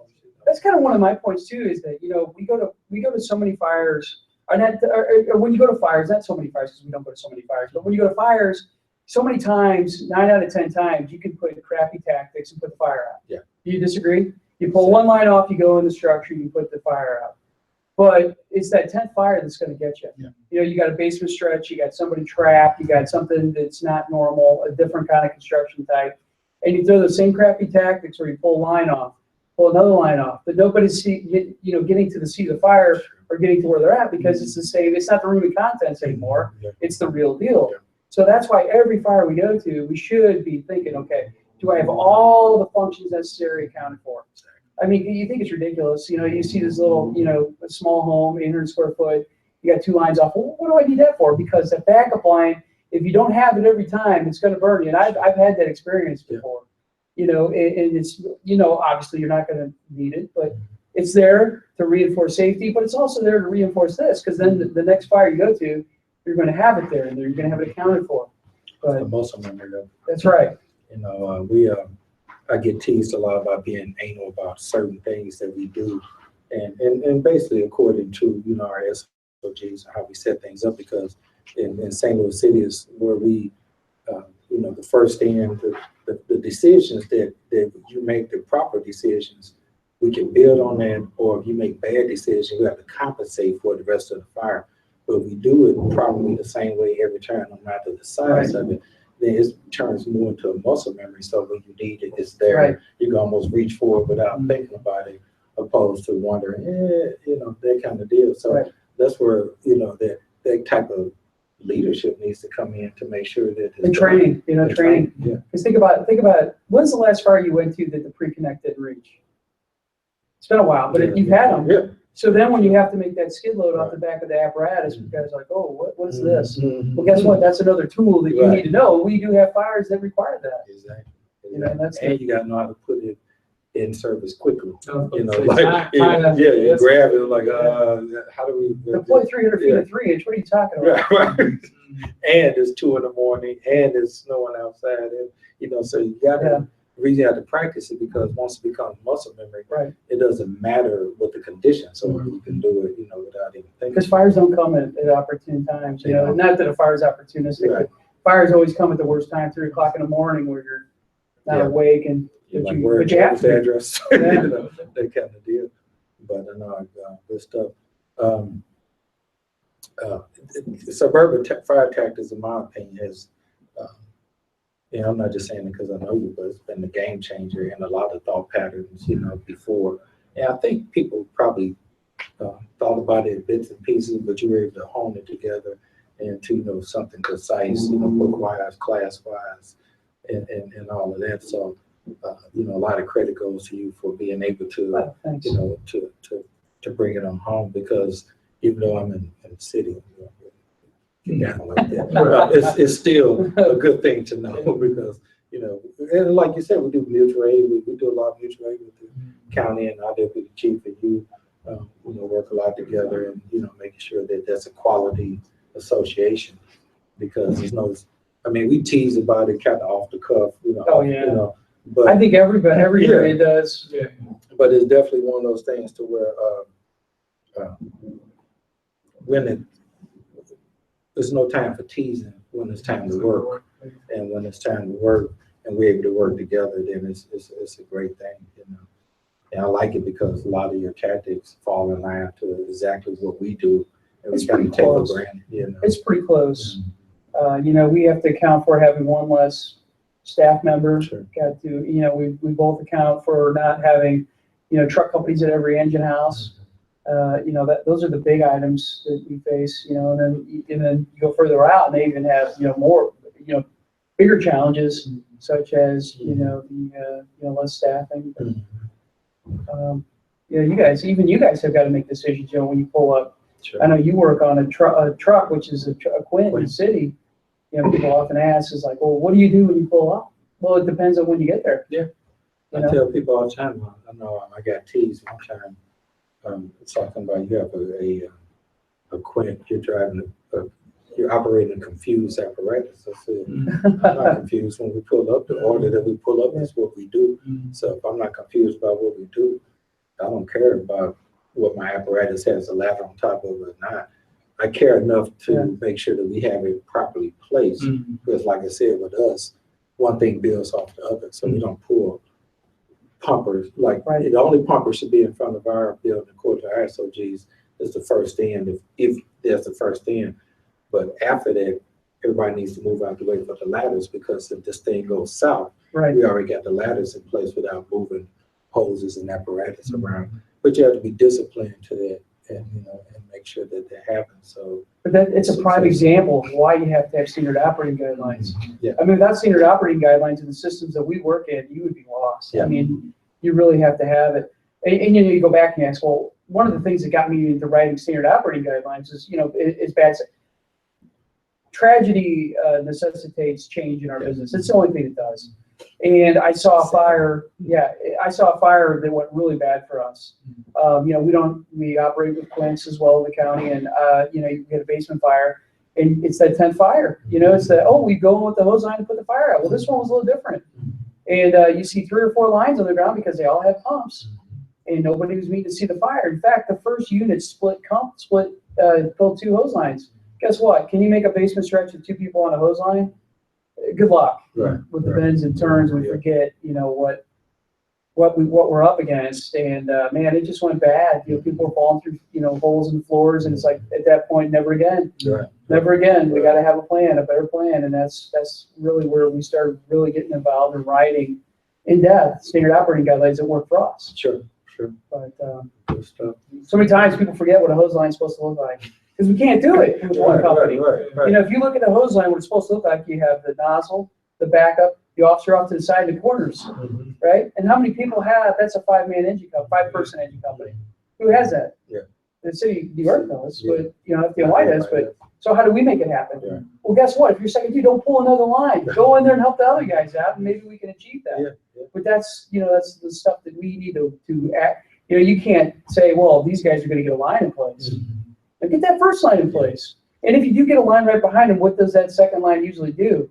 In a room account, does nothing. They sit there and watch. Get on that front line. That's what makes or breaks a fire. Now, don't get me wrong. We got to have a backup line, but it comes later in the order. The first line's got to get in place. Got to get in place. Got to get there fast. But we take for granted all the functions that go into putting one line in place. You know, oh, it's not as simple as, you know, this. You know, there could be bends, corners, getting inside the walls. What happens when it's in the walls? What happens if you get pulling frame? You know, what happens if things are locked? You know, it's not just simply, hey, I'm going to pull my line off with 2 guys and go put the fire out. And it's just like I say all the time, you know, we've never been in these people's house. So we don't know what the blueprint is. You know, you can kind of guess by watching windows and seeing different size windows and things like that to kind of give you an idea that's supposed to be a bathroom, there might be a staircase or whatever. But since you've never been in these people's house, you don't know. So like you said, it's best to, Right. give it your best effort and put enough people on it so you can make it happen for the unexpected. Right. It's like, and I hate to steal the term, but normalization of deviance. Or did I say that right? Yeah, that's right. Sound like suburban. Yeah, but 9 out of 10 times you get it right. Vocabulary, exactly right. Yeah. 9 out of 10. 9 out of 10 times you get it right, but it could be bad, Yeah. and then all of a sudden, boom. It's that 10th time. Yeah, So you gotta develop those good habits in the training. yeah. Because it's the habit, that's the thing. You can be trained on Oh, something yeah. that if you don't, make Yeah. it where, like you said, it's that muscle memory. You're gonna run it. Eventually, the problem's waiting on you. And the hard thing is getting the guys from the busy companies to go, it's like, well, we do this every day. It's like, let's go back to, and I'm not beating the guys because I was the same way. It's like, Yeah. what are you doing to tell me this? So now you see why, you see the big picture. And these days, like I said, it's a different monster. When you don't have as many fires, there's you need, unfortunately, more training in the interim because you don't. Where, like I said, back in the day, it was easier because you could connect the fires almost. Every fire has, it's not necessarily the same, but you can have some of the same training and tactics you use, and you can always connect the fire with them. So the person got good because, I had one last week or I have one, but these days there's so much gap in it. I always ask the question in class. I said there's really 3 things for me to build consistency in the proficiency that we do. 1 is training, 2 is experienced company officers, and 3 is standard operating guidelines. What do you think is the most difficult to achieve out of the 3? Out of training, experience, or standard operating guidelines? And the answer is simple. It's experienced company officers because we're not going to the fires that we used to, or the building that up. So like my old man used to give me trouble. I was a fireman in the 70s. We used to burn down Creek Court Park every day. But that's what do you do? I mean, how do you do that? You can only build so many simulations, so many models before you build the experience in your company officers. And you're not gonna. You're not going to go out and find fires. Hey, there's one. I like to think that. What do you think the answer is? I mean, I don't think there is. There is no answer. Yeah. Somebody was to answer that question, would your answer be, there's no answer? You know what? We're still looking, that's one of the mysteries of the fire service. How do you build that in areas that don't have fires? And, I guess, the real answer is beef up training. Make sure, anybody you can write standard operating guidelines, or you can find help to do that. But training, you can try to overcome it, but it's still, what it's like when you get that, the bell goes out, fire in a house, one person, possibly trapped, and your heart's going like this. You can have all the training in the world, and that's not going to go away. Until you actually are there, experience it. Right. No, there's something about that still. And what I didn't foresee, I guess, is 25 years later when I hear it, I still get the same response. Yeah. I get the same, Yeah. It amps you up the same way it did, your first year on the job. But that's good though. That really reminds you. I think when that stops is a good time to really consider, should I be doing this any longer? Because they help, I guess, your spidey senses really go up on, what I need to be doing. And you start pulling the files on your training and pulling the files on your experience and then we're ready to apply that when you show up and take care of business. That's another important aspect of your needs assessments too. I asked you, hey, when does the fire start? Or when does, the situational awareness start? And it really should be, it starts in pre-planning and understanding who you are, what kind of resources you have, what's your training levels, and then, what's your response area, and then it moves on. Well, when does it stop? Well, it doesn't stop. You have to assess and assess and assess and see where your problem areas are. The worst response you can ever get was, hey, how'd the fire go? What do you always hear people say? Fire went out, no one got hurt. Right. Worst answer ever. You should be saying, well, have you ever been on a fire that hasn't gone out? Now, if you have one of those mines in your town that's on fire, that doesn't count. Right. But the fires go out, and you have to assess, how did it really go? And be honest. I've seen people who have had poor tactics. Oh, we did the greatest job ever. It's like, what did you see? Yeah. Be real, because if you want to really be a progressive fire department, That's what you do. You assess how you did it and how do you better your system, because things change. Yeah, I was when David and I were teaching in Alaska a couple of years ago. I sat in on Dave Dobson class again with Art of Reading Smoking. I mean, it's always a great class, and no matter how many times I see it, it's like watching a movie. I see something, I hear something different, you know. But one thing he said that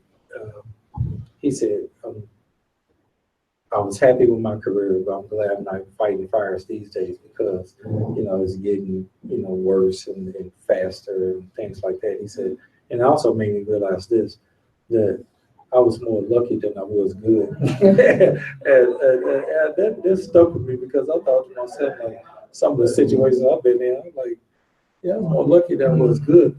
But the reason that's such a huge statement is because when you don't do a lot of needs assessment, you don't do a lot of post-fire, and post-incident, you know, assessment and things like that, you tend to think everybody got home, right, the fire got put out, everything's okay.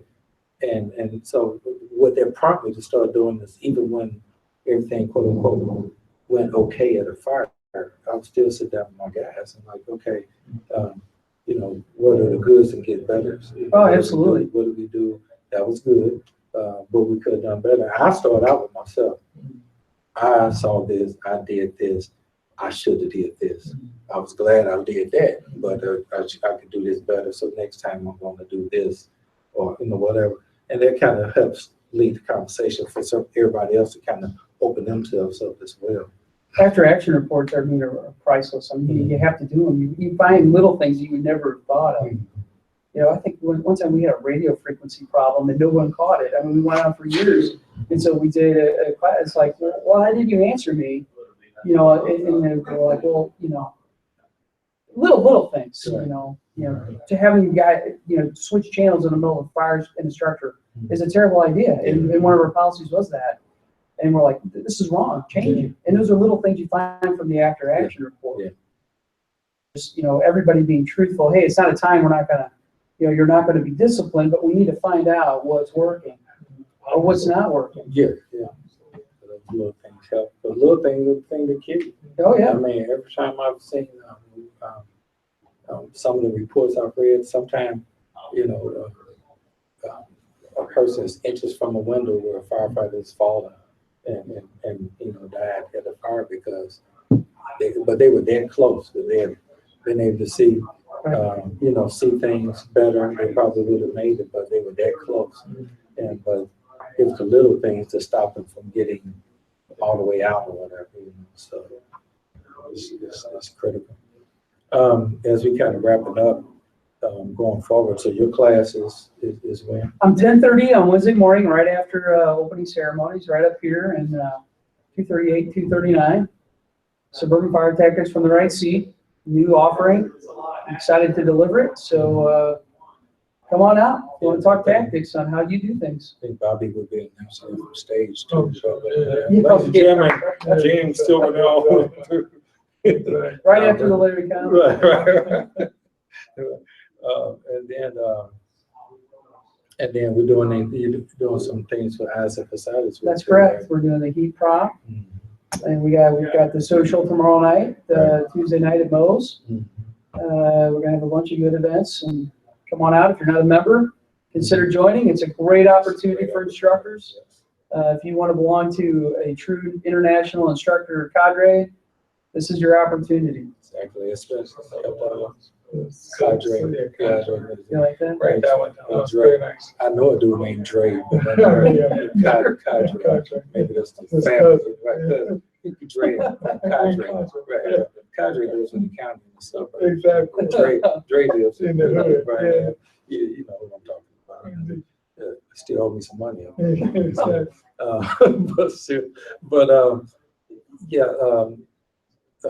ISFSI has been a plus in my career as being an instructor. I know I was asked about it years ago. I was like, yeah, do I really need to belong to another one? Do I really have that in the budget or whatever? But I'm gonna tell you, it's opened my eyes to a lot of great networking and great opportunities to teach and learn stuff. And Gemini, I was going to say, I didn't know he was. I thought it was, I'm a school teacher. Right. No, Jim and I, we teach around the country with some of the programs that the ISFSI offers.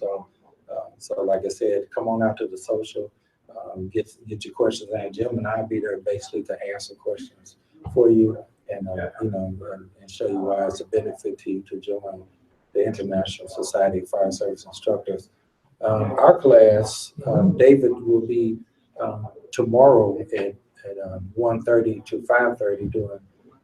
And you want to tell them a little bit about it? Yeah, it's a 4-hour class, and like we were talking about earlier, it's emphasizing just a leadership paradigm, a way for you to sort of handle yourself and your own personal leadership, but also how to use that to influence just a sense of excellence and teamwork on fire teams and in departments, whatever. It's fun. We have a lot of fun. It's intense at the same time, and so people leave always pretty charged, and so it's great. We enjoy doing it every year. And I'll be doing hour 45 on Friday, and leadership habits outside the emergency. And don't wait till you get to the emergency and think the hero music is gonna kick on, and then all of a sudden you don't know what to do. Not only you do the training, but the in the personal relationship. I pride myself on being able to not have to yell at my guys at a fire. You see guys, they thought that was leadership. And the good thing about being able to take care of things before you get to the fire is that we can almost look at each other and know what needs to be done without having to go through a lot of yelling and things. Unless you do something acutely stupid, then I'm going to yell. But outside of that, there's but it's built on that basic human connection and relationship. And we'll show you some tactics and scenarios on how to bring that out. So it's going to be a real fun, exciting class as well. So we're excited once again to be at FDIC. Thanks for coming out. I just want to put one more shout out too. Come by the bookstore where you can find a lot of fire engineering books and videos products for 30% off. They're going to be there all week. Where you can find suburban fire tactics and many other fire engineering products. That's right. There's a lot of good new books out this year. So I know my buddy Anthony's got a new book down there at Velo, but it's not quite ready for sale. But he's excited about that. There's so many products down there to look at. Yeah, one day I'm gonna write a book. It just sounds intimidating. It's not bad. I did it. Yeah, Jim can do it. That's what I was thinking. Right. Go into the county and learn something. That's right. Learn how to write books, But no, we're excited to be back, and we're gonna have a great time. We got a lot of great stuff going on this week. I love coming to FDIC. It's like the family reunion, the Super Bowl. The Mecca. I feel like you work in the street all year, and go through your little scenarios and victories and losses, and then you come back here and kind of like network and have fun and learn stuff. And if I encourage you to do anything, just get out and learn.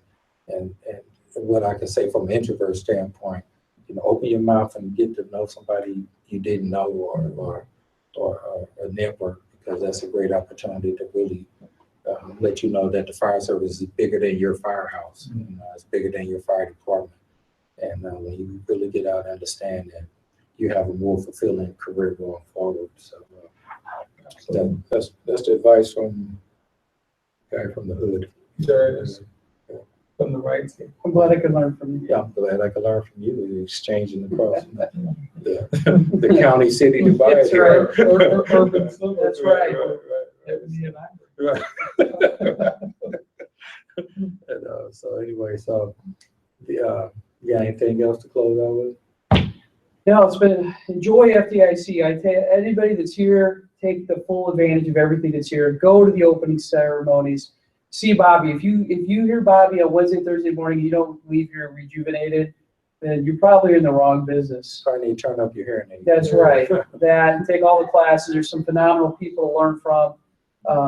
Come by the bookstore. I'll be signing books at 4:00 on tomorrow or Wednesday and 1:00, I believe, on Thursday. But come by and take everything in. This is the week to do it. I can't say enough about this week. I know that this conference has really meant a lot to me in my career and really formed me into what I am, which I'm sure you can say the same. Same thing. You got anything close up? Just come out and see us and some other classes that you might find interesting, and have a good time. All right. Well, I don't have anything else, and thanks for being on the show today. Check us out on Fire Engineering Blog Talk Radio. I guess I don't have the calendar in front of me, but check your calendars, and we'll be on doing some zany things in the future with some great guests. So God bless you. Have a great time at FDIC. Safe travels back home, and as much as you party, train just as hard. So all right, that's it.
Average trailer, average fire department, can help them achieve excellence.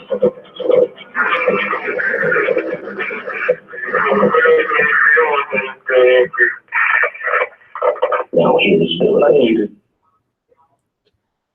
Good afternoon. Hi, I'm Billy Greenwood, the host of Tap the Box here on Fire Engineering Blog Talk Radio.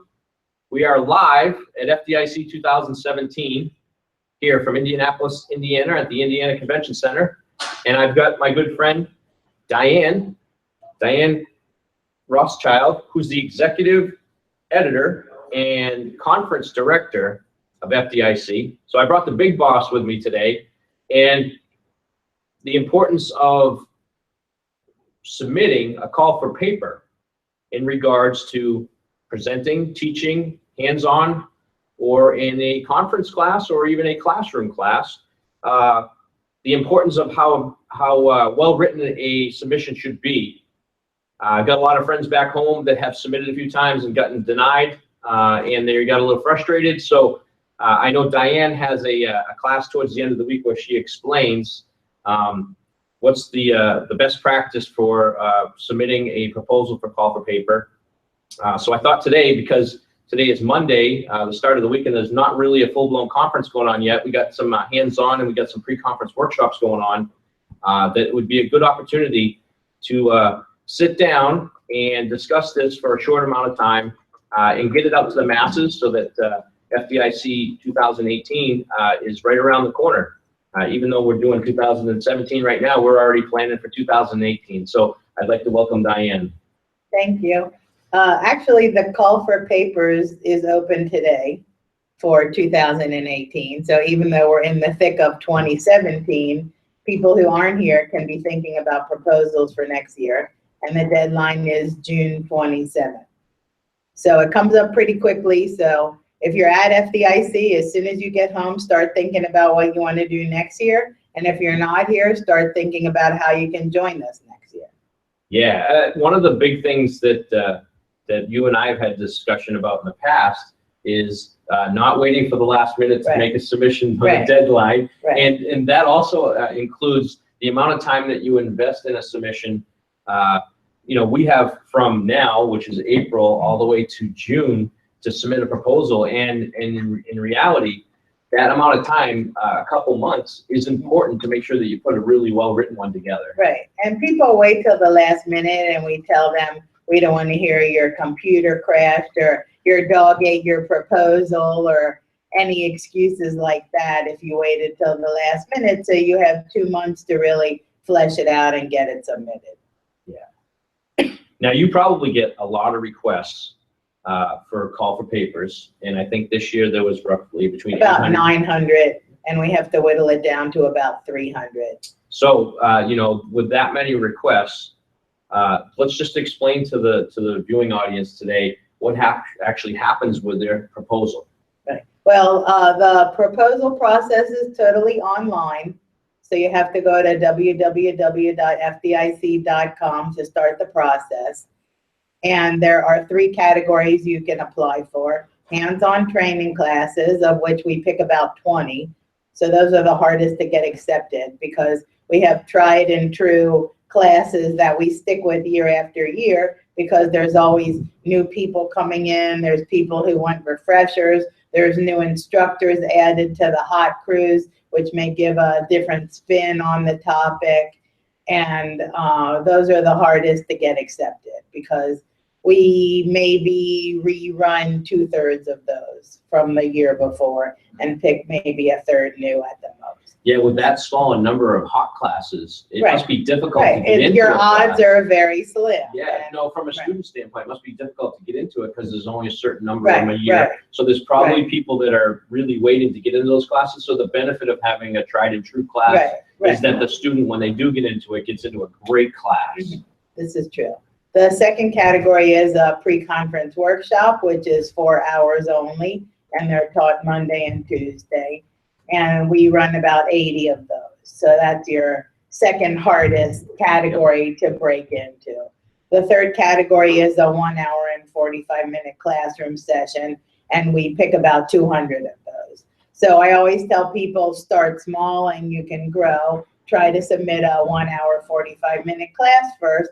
And if everyone overwhelmingly says, wow, there was so much information, this could be a 4 hour, you know, I really need to see this demonstrated, this should be outside hands-on, then we can go from there. And that's a lot of the things that I heard over my classes over the last 5 years was that I'm trying to pack in 4 hours or 8 hours of material in a 1 hour and 3/4 class. Speed talking. Yeah, and a lot of the student evaluations stated we would really like more time, and that's really what morphed myself in from a classroom session into a pre-conference workshop. Right. And that is true. The pre-conference workshop with 80 of them, it's much more difficult to get into, especially if you're you're competing for a limited number of spaces. So the classroom portion part is definitely the way to go to break in and break the ice here at FDIC and be part of the conference. So why don't you tell people as Exhibit A how you got started in the Penwell parent corporation family of FDIC, fire engineering, the radio, fireengineering.com, things like that? Yeah, that's Because you don't start out usually with a 4-hour workshop. No, you're 100% right, Diane. For the benefit of the viewing audience, I wrote an article. I put pen to paper on something I was very passionate about. It was about fire dynamics, PPE, and what's happening to us in very hostile fire environments, because I lived through a near-miss incident where we had a rapid fire increase and the air pack that I was wearing caught on fire. And that class, what happened to me in my life experience, once I figured out what actually happened, I realized that there was a shortcoming in my training from when I started my basic fundamental skills, and I worked on developing something to educate others because something had happened to me. And that's usually what happens. A lot of the people here in this conference are exceptional instructors, and they're passionate about what they teach because it's important to them, because something happened to them. They had a near miss, or they're very passionate about that genre. So what I did is I put pen to paper and submitted a proposal to Fire Engineering and Fire Engineering Magazine. It took a little while for that committee to review it. It had to go through a whole process, because what you read in the hard copy print of the magazine is it's tried and true. There's professionals that are reviewing everything that you write, and they're weeding out what they feel as though is accurate and possibly not pertinent to the industry. So it goes through a long, arduous process before it ever gets to print. So I submitted something in 2005. It got printed. Did we print it yet? It got printed in 2007. And from there, I got a lot of networking opportunities from people that were either writing to me or contacting me because of the article. For example, the article actually drew some interest from some colleges that wanted to add it to their curriculum. And when I have it published, when you have stuff published with Fire Engineering Magazine, you give your information to the magazine, you sell it to them because they pay you for your articles. So I had to reach out and talk with Mary, and I had to talk with Bobby and find out what can I can't do and what can I authorize. So we worked through that. The Fire Engineering told them, do what you want with it, but just make sure that you identify that where you got the information from. From that point, someone said to me, have you ever thought about teaching this class? And I said, I've been teaching it on a daily basis at the academy, or teaching it with my own companies, because it's passion of mine to present information that was important to me, that also prevents others from going through the same suffering. So what I did is I put pen to paper again. But what I did is when I wrote my submission to FDIC, to the committee, I made sure that that I put the proper words on paper, meaning that I was published, the information has been proved credible, it made it to hard copy print, and I think that gave me a little boost, because I was a nobody. I'm Billy Greenwood, I live in Keene, New Hampshire. I'm a nobody in this big sea of people in this industry. We're talking 35,000 people come to FDIC, and basically that opened up the door. I got the opportunity to come and teach a 1 hour and 3/4 class. I got great reviews, and Bobby has a rule, 3 years and you got to shake it up. Right. I actually made mine run 5 because I had big numbers, had great reviews, and that provided me with some wonderful opportunities to be more involved in the magazine, more involved with Fire Rescue Magazine, since that was taken in to the family as well. And it opened up some incredible doors. When you finally get to make it here at the big show, the networking opportunities, not only that happens in these halls, in this institution of great things, but the networking that happens outside of this building, the networking that happens at the social gatherings in the hospitality suites is just incredible. And I only wish that all of my friends and anyone that's involved in the educational delivery system in the fire service has the opportunity to succeed in life and actually have an opportunity to come here and bring something forward. So I thought it would be very important to take this opportunity, because I could have talked about anything, but I'm passionate about trying to make others better. So I thought it would be a great opportunity to take a moment to talk about how we can increase other people's possibilities of them having that same success, you know? So what would be some of the common mistakes that you would see, or common pitfalls you might see with submissions? Because you teach a class on Friday Right. here to the people who come here on, if you would like to present next year, here's what you need to know. I feel passionate about that class that we run on Friday. We run it after all the classes are done, so we don't compete with our own offerings. And we just invite people to come and hear how to submit a magazine article, how to submit a book proposal, or how to get your foot in the door at FDIC. And it's important to tell people that it's not a clique. People think like, oh, well, I'm not going to be a Greenwood or a Lasky or a Bruno, so they're not going to pick my proposal. And we pride ourselves on the ratio of 1/3 brand new speakers, 1/3 returning speakers teaching something different, and about 1/3 returning speakers teaching the same class again.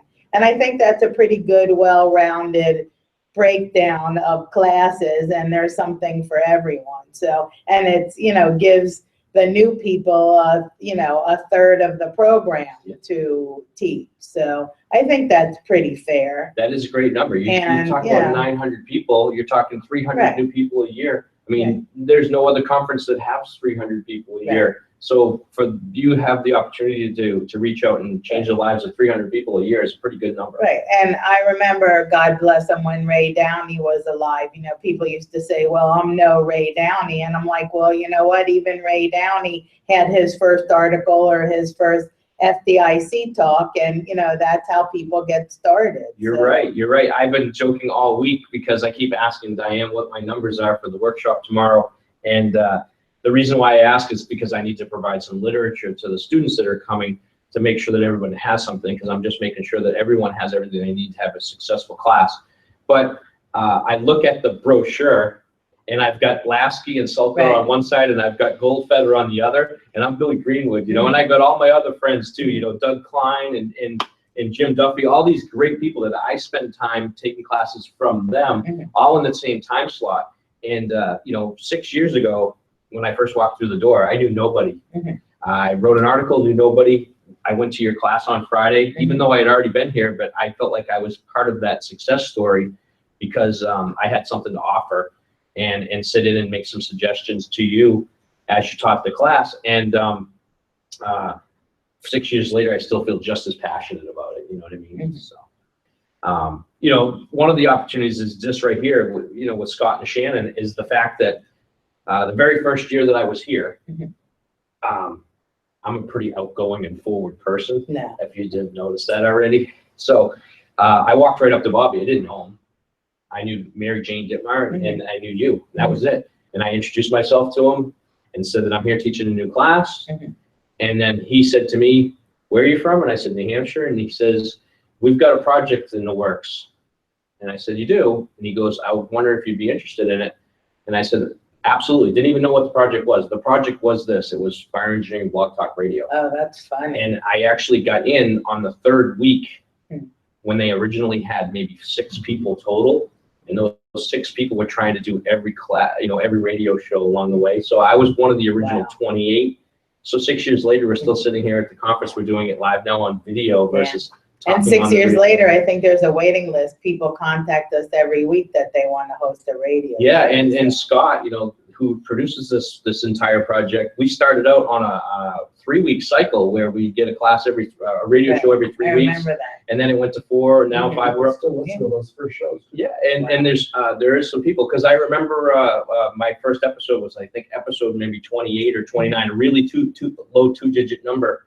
And there's people that are still listening to those archives. That's funny. You know what I mean? It's just amazing. It's just an amazing opportunity. Yeah. So, But as far as pitfalls, one of the main problems that people could have when they submit a proposal is not putting in enough information. I mean, we don't want everything, but sometimes people's resumes are the longest part. That doesn't tell us anything. We want to know what the class is and what the objectives are and what students are going to learn and what's different about your class. And, people are so focused on having the longest resume they can that the reviewers of the proposal say there's not enough information here. I couldn't pass judgment on the class, and it immediately gets tossed. And as far as the review process goes, after the period of proposing is finished, each proposal goes to 6 different reviewers, and we have a big board of maybe 40 people who we've determined, we call them experts. People don't like that word, but subject matter you expert. have a niche topic and we consider you an expert in that field. And so if it's a rescue topic, we will send it to 6 people in the rescue field and they'll make comments, and then Bobby and I sit in a sequestered room in Tulsa in the end of August and we pick the classes. Yeah.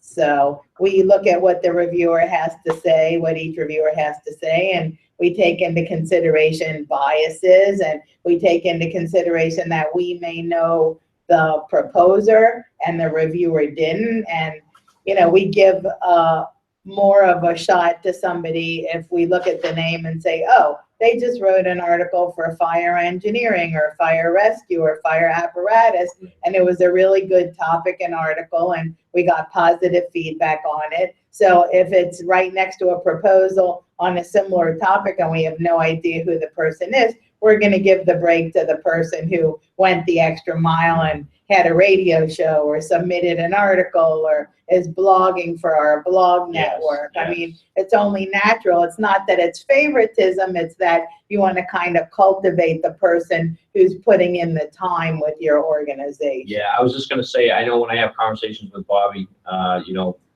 least once a month, he always talks about, I need another article from you because my kids need a new pair of shoes. He jokes around with me. That's bad. And when I provide advice to others, I always tell them that it costs nothing other than your time to invest in putting something down either in the Fire Engineering Blog Talk section of training, and it gets your name out, it gets the information out, and it gets you visibility.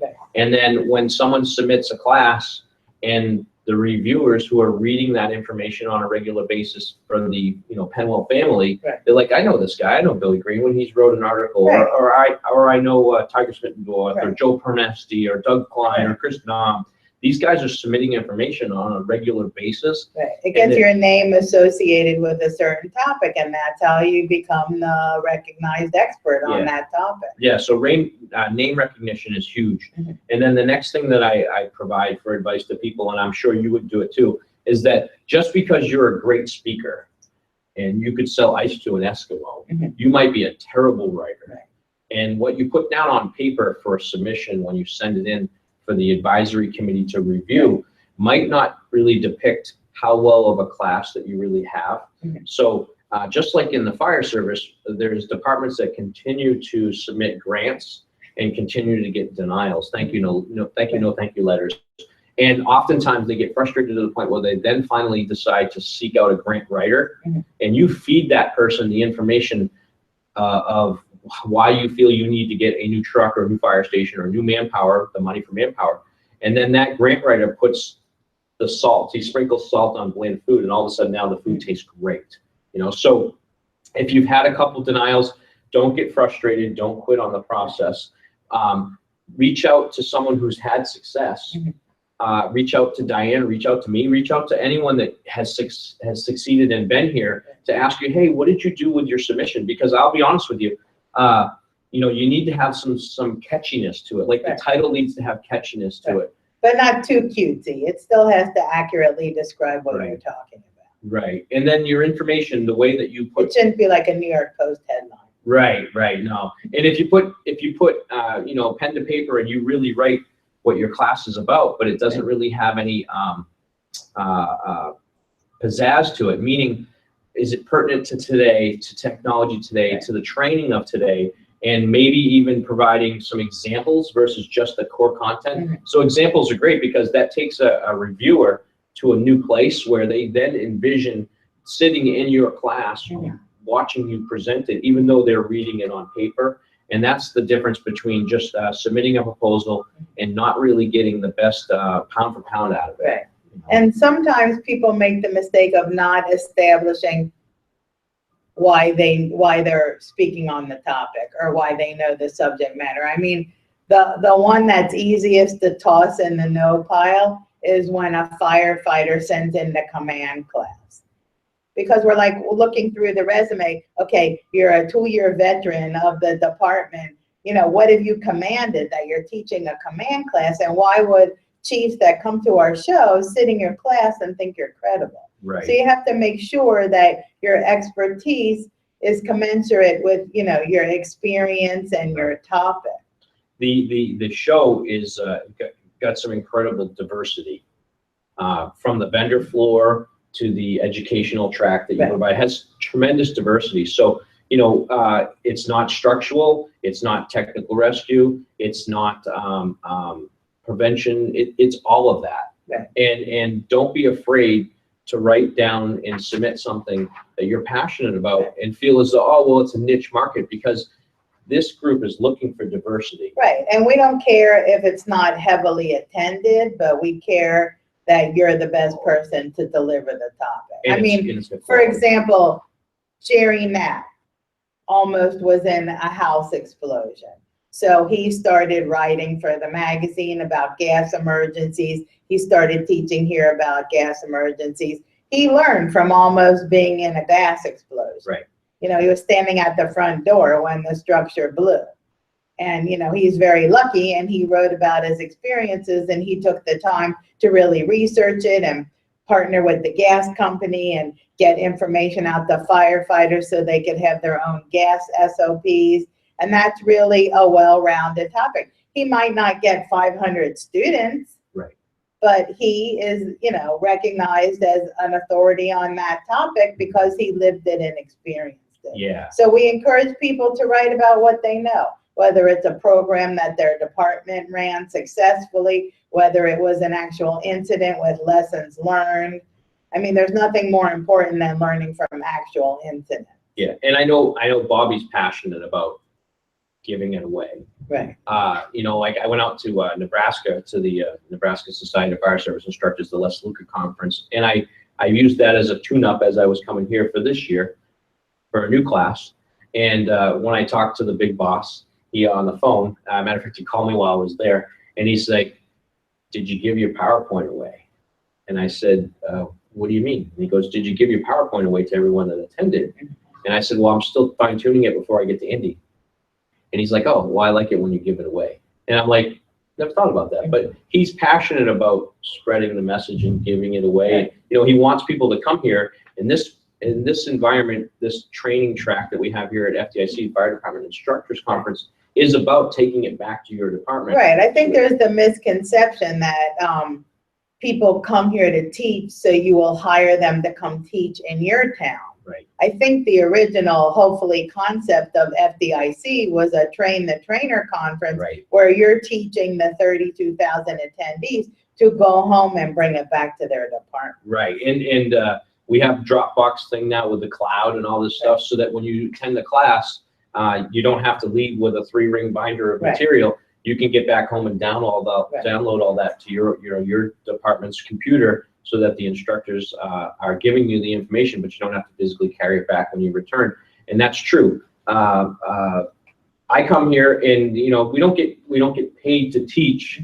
We have a great trip. It's an incredible vacation. It's a fun-filled week of recharging our batteries. It takes you out of the fire stations and out of the emergency services world, and you get to network with some great people. But the reality is, it's really a train the trainer. We want people to take your information back to your department and spread the message. And plus, sometimes the department doesn't have a lot of money, and we'll send one person, and they tell them, learn as much as you can and bring it back home to train the others. So if you're the only person that can go from your department, it's pretty important that you have something to show for it at the end of the week. Yeah, absolutely. And you do get paid if you're a workshop instructor. The hands-on training instructors get a per diem. The workshop instructors get an honorarium. Yeah. And then the classroom instructors do not get paid, but they get air and hotel. Yeah. And we're the only conference that's generous enough to invite the instructors to stay pretty much the whole week. Yeah, you can come in at the beginning of the week and stay the whole week. Take Right, take in all the special events, the opening ceremony, Yeah. the regular classrooms. the big keynotes, the regular classrooms. I'll be honest with you, when I go back home, I download my transcript, just like every paid customer does too, of all the classes that I sat in. So, I come here and teach, but I'll probably take a dozen or so classes Right. along the way on my time off from teaching, Right. to better myself and take it back as well. So, I mean, that's really what this is all about. And we also have online conference proceedings now. We used to print a book that was like a door chalk, that was like bigger than the telephone book, and now it's online finally. It's And we amazing. encourage instructors to contribute to the conference proceedings so the students have something to take home from Right, each class. Right. And it's amazing too, because technology now has afforded you to have an app, and you can pretty much schedule your entire Right. week off It's your true. smartphone, which is amazing, Mhm. So, any last thoughts on maybe spicing up a presentation so that people can possibly have a better percentage chance of getting in? Well, the main thing is not to give up. I mean, if you don't get in one year, come anyway and see what kind of classes we do accept. Look at the show program, it's online. Look at a recap of the show to see what kind of people got in and why, and what the areas of expertise were, and just don't give up. I mean, just keep trying, and eventually you'll have the golden egg or the winning ticket. I told you earlier that we had a good friend who's an author and a speaker, and he just did his doctoral dissertation. And it made a pretty good article, and it didn't make such a glamorous, exciting classroom topic. So we picked another one of his classes and not the dissertation. And I saw him a couple of weeks ago, and he asked me why we didn't pick it, and it's his baby and near and dear to his heart. And I said, look, some things make good classes and not articles. Some things make good radio shows and not classes. I mean, everything fits someplace, and maybe it was just destined to be an article and your dissertation and get you your doctoral degree.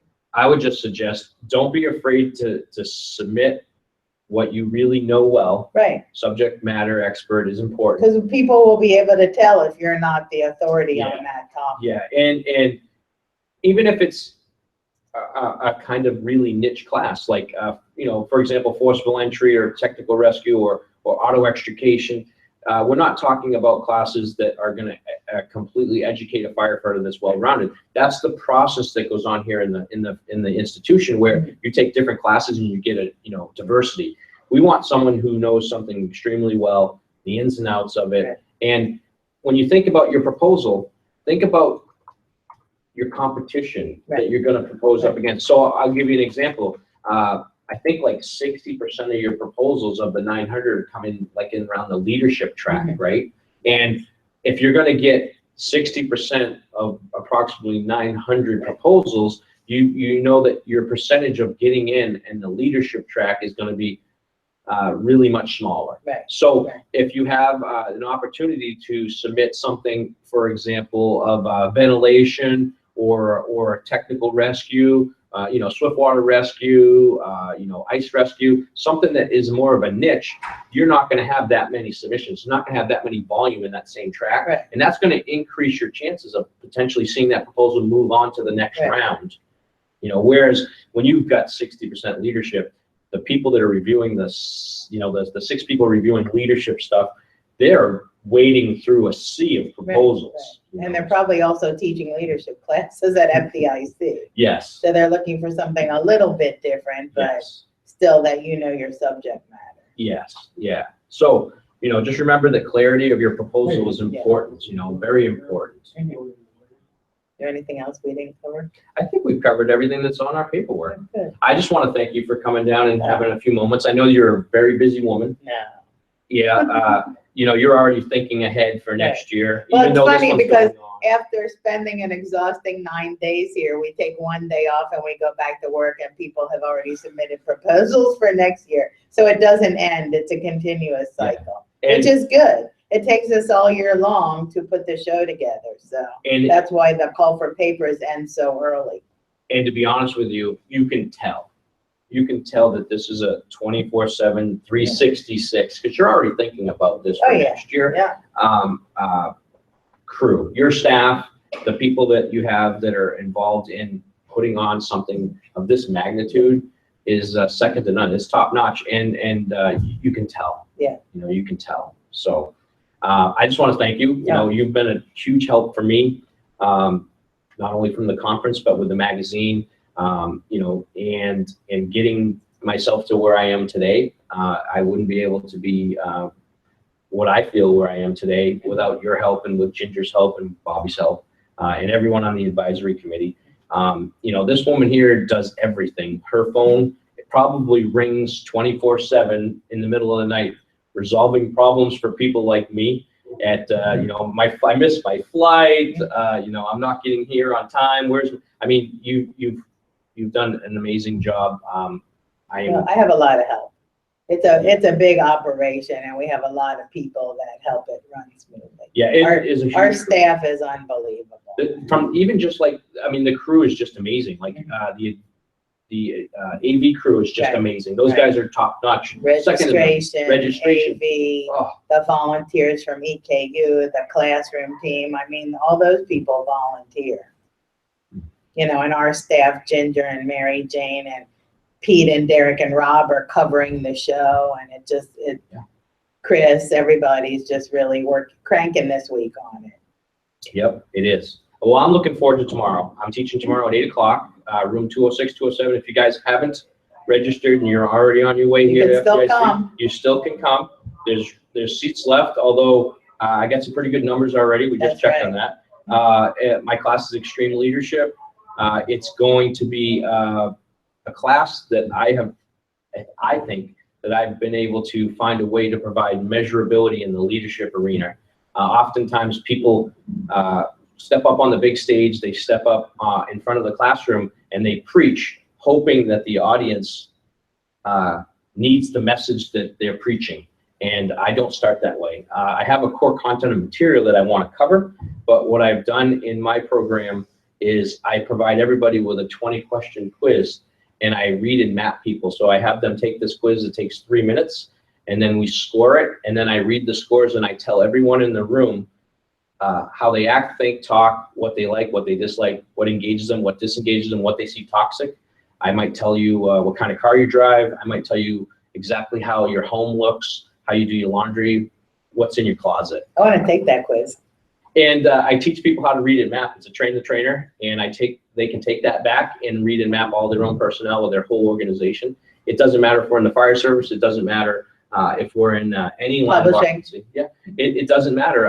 It's a class that if you're in the service delivery organization where you have to lead people, not manage people, but lead people, there's no way that you can really lead people until you understand who they are and what they are and what makes them tick, what motivates them. Oftentimes, leaders feel as though that they're leading in the right direction, but they're leading from emotion. We're all products of the environment we were raised in, and oftentimes that doesn't align with the people that we are leading, and sometimes that can create friction. It can be seen as toxic, so it drives negativity. So my program is based off of intellectual intelligence, the amount of information needed to be successful in whatever position you are, you know, how smart you are, emotional intelligence. Sometimes really smart people don't have the ability to communicate the information that they need. So if you ever gone out and had dinner with a group of people, maybe spouses, and one of those persons is in the research and development world, let's just say biochemistry or something, you'll note that at that dinner table, it's really hard to carry a conversation with that person because they're so smart that they don't really have the social skills. They work in an arena that provides them with research, really smart. They work oftentimes on a one-on-one basis, and they don't really have the social skills. So we have those people in the fire service too, and oftentimes leaders have a hard time leading them because they just can't connect. So I break those barriers down and break down those obstacles. And then the third phase of leadership is interpersonal dynamics.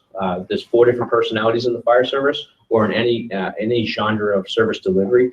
And we do this on a daily basis. If you have children and you are raising children, you know that each child in your family is completely different than the other one, even though they came from the same parents. And you can't communicate with Johnny the same way you communicate with Sandy, because one gets their feelings first and the other one's engaged. But when we leave our house, when we leave our homestead and go to work, we often forget all of that, and we think it's a one-size-fits-all education communication model. And sometimes that engages people because they're just like you, and other times it turns people off and it's toxic. So I have fun with that class, and the people that leave oftentimes tell me that you exploited at the beginning of your program every one of my weaknesses and my fears, which were obstacles that hinder me from succeeding in life. Because what's on the other side of fear is actually success, but people are afraid to actually step up outside that comfort zone box and take that step into that arena that's fearful. So when you break down these things and you explain to the people in the class who they really are, that provides them with the ability to then better understand who the other people around them are that they're supposed to lead. And when you provide that type of leadership or type of program, there's measurability, because whatever I say after that, when I can tell you about yourself and I've only known you for 5 minutes by a bunch of numbers on a piece of paper, the people are like, how do they know about that? You know, I had one person in Nebraska tell me, you need to get out of my closet, because I was telling him how he organized his shirts and what the top drawer of his bureau looked like, the way that he put socks and shirts in there. He had a pattern and system. And then I had another person, she happened to be female, that said, can I get an extra copy of the quiz because I want to add it to my Match.com profile, because I talked specifically about the yin and yang, and it's not fire service only. We have relationship stuff. People with like-mindedness, same personalities, often think things are great, but eventually they kill each other or end up in a divorce. So there's a yin and yang where personalities offset each other, and we have homeostasis, and people live together and are married for long periods of time. So this class is a fun class. People usually leave not expecting what they were coming into, because they just, like I said before, when you put words on paper, it's really hard to describe something like that. So oftentimes I get some incredible reviews, and they're like, this took me to a place that I never thought you would ever take me, you know? So you're gonna be looking for 8 hours now? maybe. We'll see what the reviews are tomorrow. But I'm happy to do whatever I can do for fire engineering, for Penwell and Fire Rescue Magazine. You know that. And I want to thank you, Diane, for coming down today, taking some time out of your busy schedule to sit on the couch here and possibly assist the next person that's going to come through the door and be the next gold fetter, the next Lasky, the next Salka. I'll be looking for your proposal by June 27th. Absolutely. So, hey, this is Billy Greenwood. I'd like to thank Diane for coming on today's Tap the Box radio show on Fire Engineering Talk Radio. And we're here live. It's Monday. We're starting to close down day 2 of the show. Day 1. Well, day 1 of the actual day 1 of the actual workshop conference. And we would like to hope to see everyone that's possibly in the area to come on down. We really kick off the main stage show with opening ceremonies on Wednesday. And the numbers really start to increase from there. We got some great keynotes. We got some incredible networking opportunities. Exhibit hall. The exhibit hall is packed. The trucks are already piling in here now. There's vendors from all over the world. We've got some incredible classes coming up for the rest of the week. Special events. We got some special events. Let's talk about those real quick. We got the fun run. The fun run, the 5K fun run, which is the Courage of Valor fun run, right? Thursday night. Which I've already signed up. I know you have too. We've got Stop, Drop, and Roll, right? And then we have the 9/11 Memorial Stair Climb. Combat Challenge. We have the Firefighter Combat Challenge outside the parking lot. The I-Women are here for the first I-Women have their conference for the first time here, coinciding in the same building, and I heard their numbers are way up. Yeah. That's cool too. Happy to have them. The opportunities here are endless. They're endless. This is Disneyland for firefighters without the carnival rides. And that's how I explain it. So the greatest show on earth. It is the greatest show on earth. This is Billy. This is Diane. Thank Thank you you. for coming. We'll hope to see you here at FDIC 2017. Get your proposals in. Call for papers is open now. Thank you.